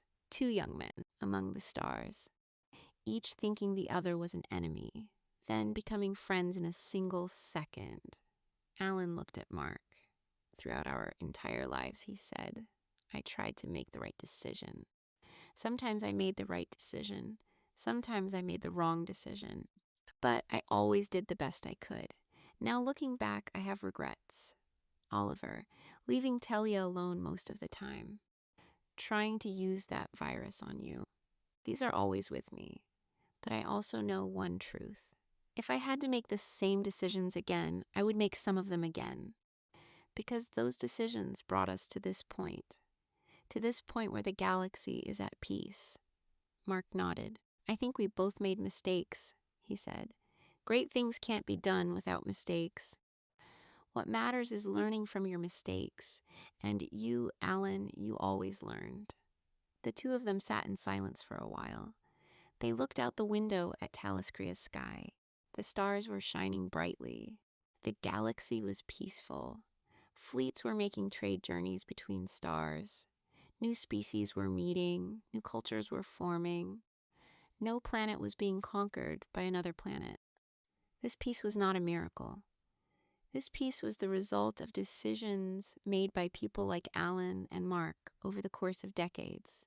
This peace was built on Oliver's lost life, on Telia's years of patience, on Battlebeast's final challenge, on Thetis' death, and on the lives of millions of soldiers. This peace was expensive, but it was real. Alan looked at Mark one last time. Then he said, he said, when I was a child, they told me this. You are the hope of an entire people. And I carried that burden for years. Now looking back, I realize I wasn't just the hope of a people. I became a part of the galaxy. You, Nolan, Thetis, Battle Beast, Telia, Oliver, all of them became a part of me. We are like a galactic family. Some of them are no longer with us, but they are always with us. Mark nodded. Then he stood up. He hugged Alan. Two old leaders, two old friends, hugged each other again. This hug contained everything that had happened since their first fight, their first conversation, their first friendship. It was a hug that surpassed all the tensions between them, all the disagreements, all the disappointments. Mark left Taliskria. He set out for Earth. Alan watched him go. Then he returned to his desk. He picked up the files in front of him. He signed them because his work continued. The galaxy brought new issues every day. Alan would continue dealing with them at his desk. Telia came up to Alan. Are you coming to dinner? She said. Alan looked up. I'm coming, he said. Let me finish this last file. Telia laughed. I've heard the same sentence from you for years, she said. Alan also laughed. I know, he said, but this time I'm really coming. Telia left the room. Alan was alone. He looked out the window. Taliskria's evening was soft. The stars were slowly starting to burn. Alan thought for a moment. He thought, from that lab where I was born to here, how much road I've traveled, how much I've lost, how much I've gained. For a moment, his eyes caught on an old photograph on his desk. There was a young Alan in it. Thetis was standing next to him, Battle Beast on one side. Mark was smiling in his young form. Telia was also at the edge of the photo, holding Alan's arm, looking at him. All of them were young. None of them had yet carried the great weights of war. Alan watched that photo for a long time, because in that moment there was still hope. It was still possible to believe everything would go well. Now let's be realistic. Alan knew that if he had to walk the same roads again, he would do some things differently. Maybe he wouldn't have sent Oliver on that last mission. Maybe he would have slacked off a bit on coalition work to spend more time with Telia. Maybe he would have told Mark about that virus decision from the start. Maybe many more things. But life is not something with a rewind button. You carry what you've done as you did it. Alan had learned this over many years. In the end, Alan understood that his life had not been for one single thing. His life had been for many things. For his people, for the galaxy, for Mark, for Telia, even for himself. And this multitude of purposes was his greatest achievement. Because on the day he was born, the scientists had given him only one mission: to stand against Viltrum. But Alan had gone far beyond that mission. He had become a man, a real man. Alan closed the files. He walked toward the dining room. Telia was sitting at the table. Dinner was ready. Alan sat down at the table. Telia smiled at him. Alan smiled at Telia. And so the story of Alan the alien was completed as the story of a man who started in a laboratory, was born after millions of failed attempts, carried his people's hope on his shoulders, fought in the toughest battles of the universe, lost his closest friend, had to lose his most beloved brother, crossed moral lines, and in the end brought peace. Whether Alan died as an old leader at his desk or lived many more years isn't exactly said in the comic, but what matters is this: Alan saved his people. He brought peace to the galaxy. And he spent his final years together with the people he loved. This is the story of Alan the alien. Now, let's pause for a moment, because we've been on this long journey together. We've followed every detail from Alan the alien's birth to the final years of his life. But I want to say one more thing. Because Alan's story isn't just a sequence of events. His story is a character portrait, a portrait of how a man is shaped, how he changes, and which man he ends up being IHD in the end. What was Alan's strongest trait, do you think? I think it was his ambition, because Alan never gave up. Not at any defeat, not at any loss. He didn't give up even when 3 Viltrumites tore him apart. He didn't give up when he was bedridden for weeks after the assassination attempt. He didn't give up when he lost Oliver, when he left Telia alone, when his friendship with Mark got damaged. He never gave up. Where did this ambition come from? I think from 2 sources. First, the hope his people placed on him from the moment he was born. For a child, this burden could be terrifying at first. But Alan internalized it, remembering his people's hopeless state, knowing that their culture, which had developed over hundreds of years, was on the verge of being erased. He fed his ambition from the heart. Second, Alan had a natural self-confidence. Even when defeated, he didn't consider himself finished, because Alan knew that reactive adaptation would strengthen him. Over the years, this belief settled into the foundation of his character. You can be defeated, but you're not finished. You can fall, but you'll get back up. This logic always kept Alan standing. Imagine for a moment. You know that every time you get beaten, you'll wake up a little stronger. What would that feel like? Fearlessness? Maybe at first. But over the years, I think that this ability comes as a cost. Because for every power leap, you have to pass through the threshold of death. You can't pass through that threshold every time. One day, you might not come back. Living with this knowledge produces another kind of fear. Honestly, I find this aspect of Alan the most interesting thing about him, because his power always came with a price. No victory was free, no power was a gift. Every time, Alan paid something for what he gained, often with blood, sometimes with a piece of his humanity. In the end, with part of a friendship. That's why I think Alan's story is one of the most realistic superhero stories, because in the real world too, success doesn't come for free. People who do big things always pay something: family time, health, relationships, maybe conscience. Alan showed us this truth in comic book format.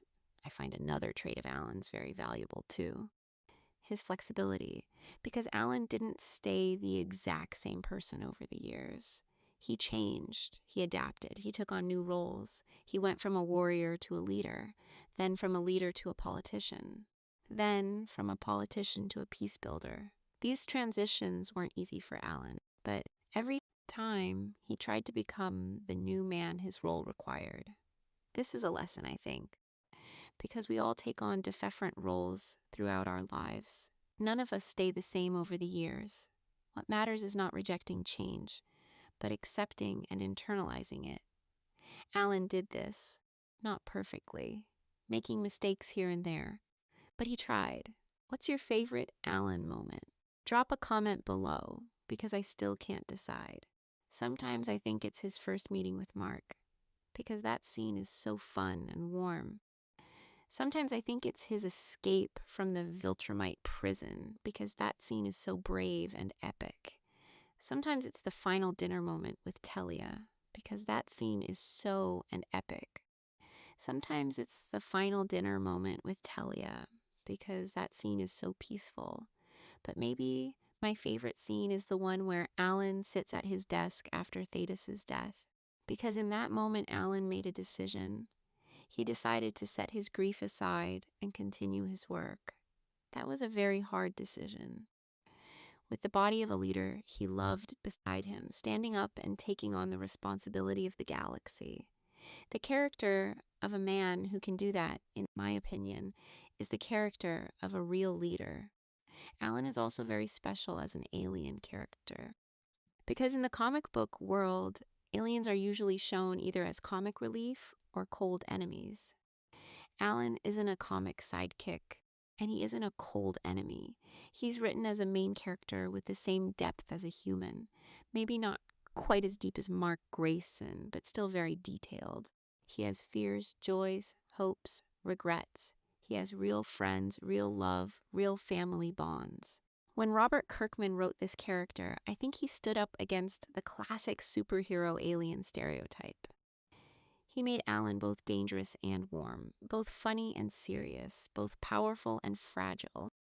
This balance is one of the most successful aspects of the comic. The change in Alan's body is also an interesting detail, because at the start of the comic, Alan was a slender, agile warrior. Over the years, he turned into a massively muscled, terrifying figure. Then in the epilogue, he became a leader who had gained weight, confined to a desk.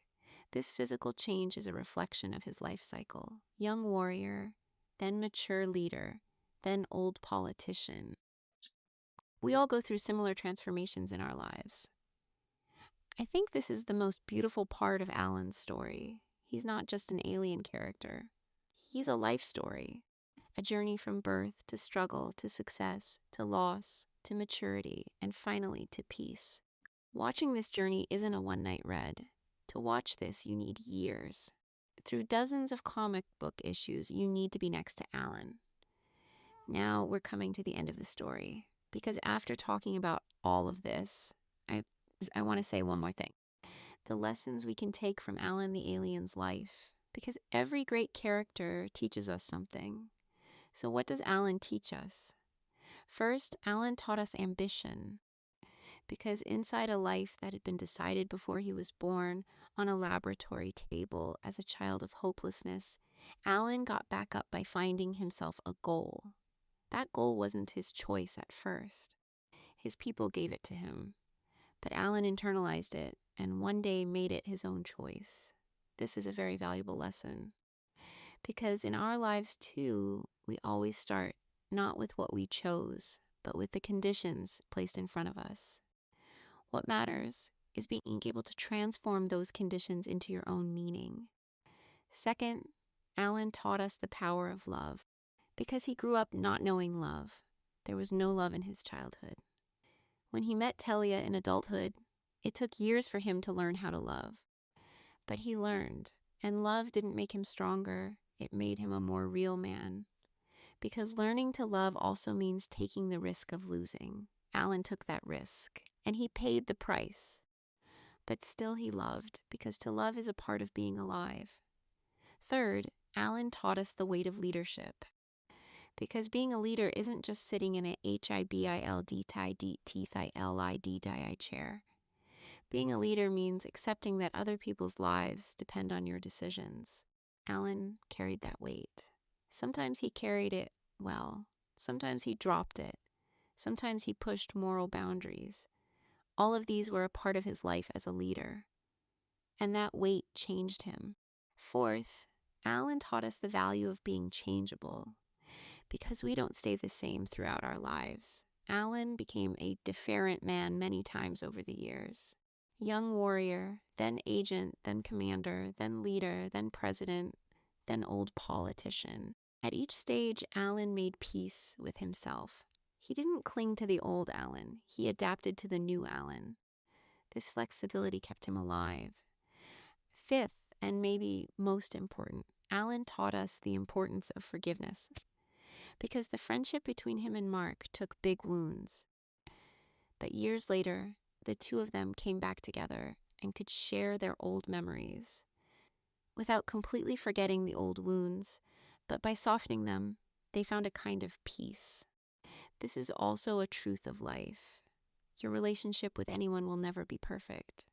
But what matters is forgiving mistakes and moving on.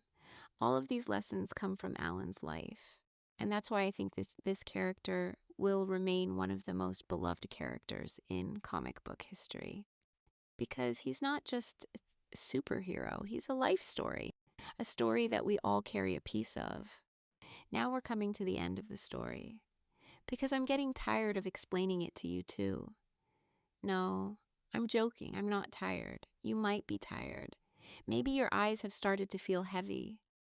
Maybe you're about to fall asleep. That's wonderful. Because that's why I told this long story, to take you to sleep. Alan's story, told in a calm voice, can be an ideal journey for closing your eyes. On this channel, I'll be doing character analyses this deep, with this much detail. If you're still awake, you might consider subscribing to the channel, because the next videos have Mark Grayson's story. They have Nolan Grayson's story. They have Battle Beast's full story. They have Cecil Stedman's secret game. All of them are coming up. But for tonight, I think we've gone far enough with Alan's story. I'm thinking about the time we've spent together this last hour. We talked about everything from an alien's birth to the final dinner of his life. We watched his battles. We saw his love. We shared his losses. We celebrated his victories. It's like we were on the same starship together, like we were sitting at a dinner table on Taliscria. Those who know this feeling know. What makes Alan so beloved, I think, is his realism. Because he's not a perfect hero. He's a man who makes mistakes, feels regret, loses his loved ones. But at the same time, a man who gets back up after making mistakes. A man who looks ahead after feeling regret. A man who still has the courage to love after losing his loved ones. This is Alan's real greatness. Now, one final moment, because every great story has a final moment. Alan the alien's final moment passed the way he chose it. At a dinner table with Telia. In a family setting. With the sky of Taliscria visible through the window. With the stars burning with a soft light. Alan was no longer a warrior. Alan was no longer fully a leader. Alan was just Telia's husband. Just a man. At the very end of his life, for the first time, a simple man. Maybe this is the most beautiful message of the comic. Because we spend our lives trying to do great things. Great careers. Great achievements. Great dreams. But the real meaning of life, maybe, is found at the very end, at a simple dinner table. With someone you love, under a sky visible through a window, connected to the present moment in peace with all the weight of the past. Alan learned this very late in his life, but he learned. And I think this was his greatest victory. A greater victory than saving the galaxy, than bringing down the Viltrum Empire, than founding the Coalition. Because he, as a person, learned how to live. You can close your eyes now. If you're in bed, lean back on your pillow. Slow your breathing. Carry Alan's story inside you. Maybe you'll see Taliscria in your dreams. Maybe you'll imagine a flight among the stars. Maybe you'll imagine that first meeting between Mark and Alan. Whatever you dream tonight, I hope you have a peaceful sleep. If you enjoyed this story, if you connected with the character, if Alan's journey meant something to you, please don't forget to subscribe to the channel. Because there's so much more to tell in this universe. The comic has thousands of pages. There are dozens of characters. All of them are coming up. By supporting this channel, you're helping me make these journeys. I'm grateful for that. This was the story of Alan the alien. Not the story of an alien, but the story of a man. Not the story of a leader, but the story of a heart. Not the story of a warrior, but the story of a hope. A man born among the stars, who found life on a laboratory table, who brought down an intergalactic empire, who finally found peace at a simple dinner table. Sweet dreams. Good night. See you again tomorrow night.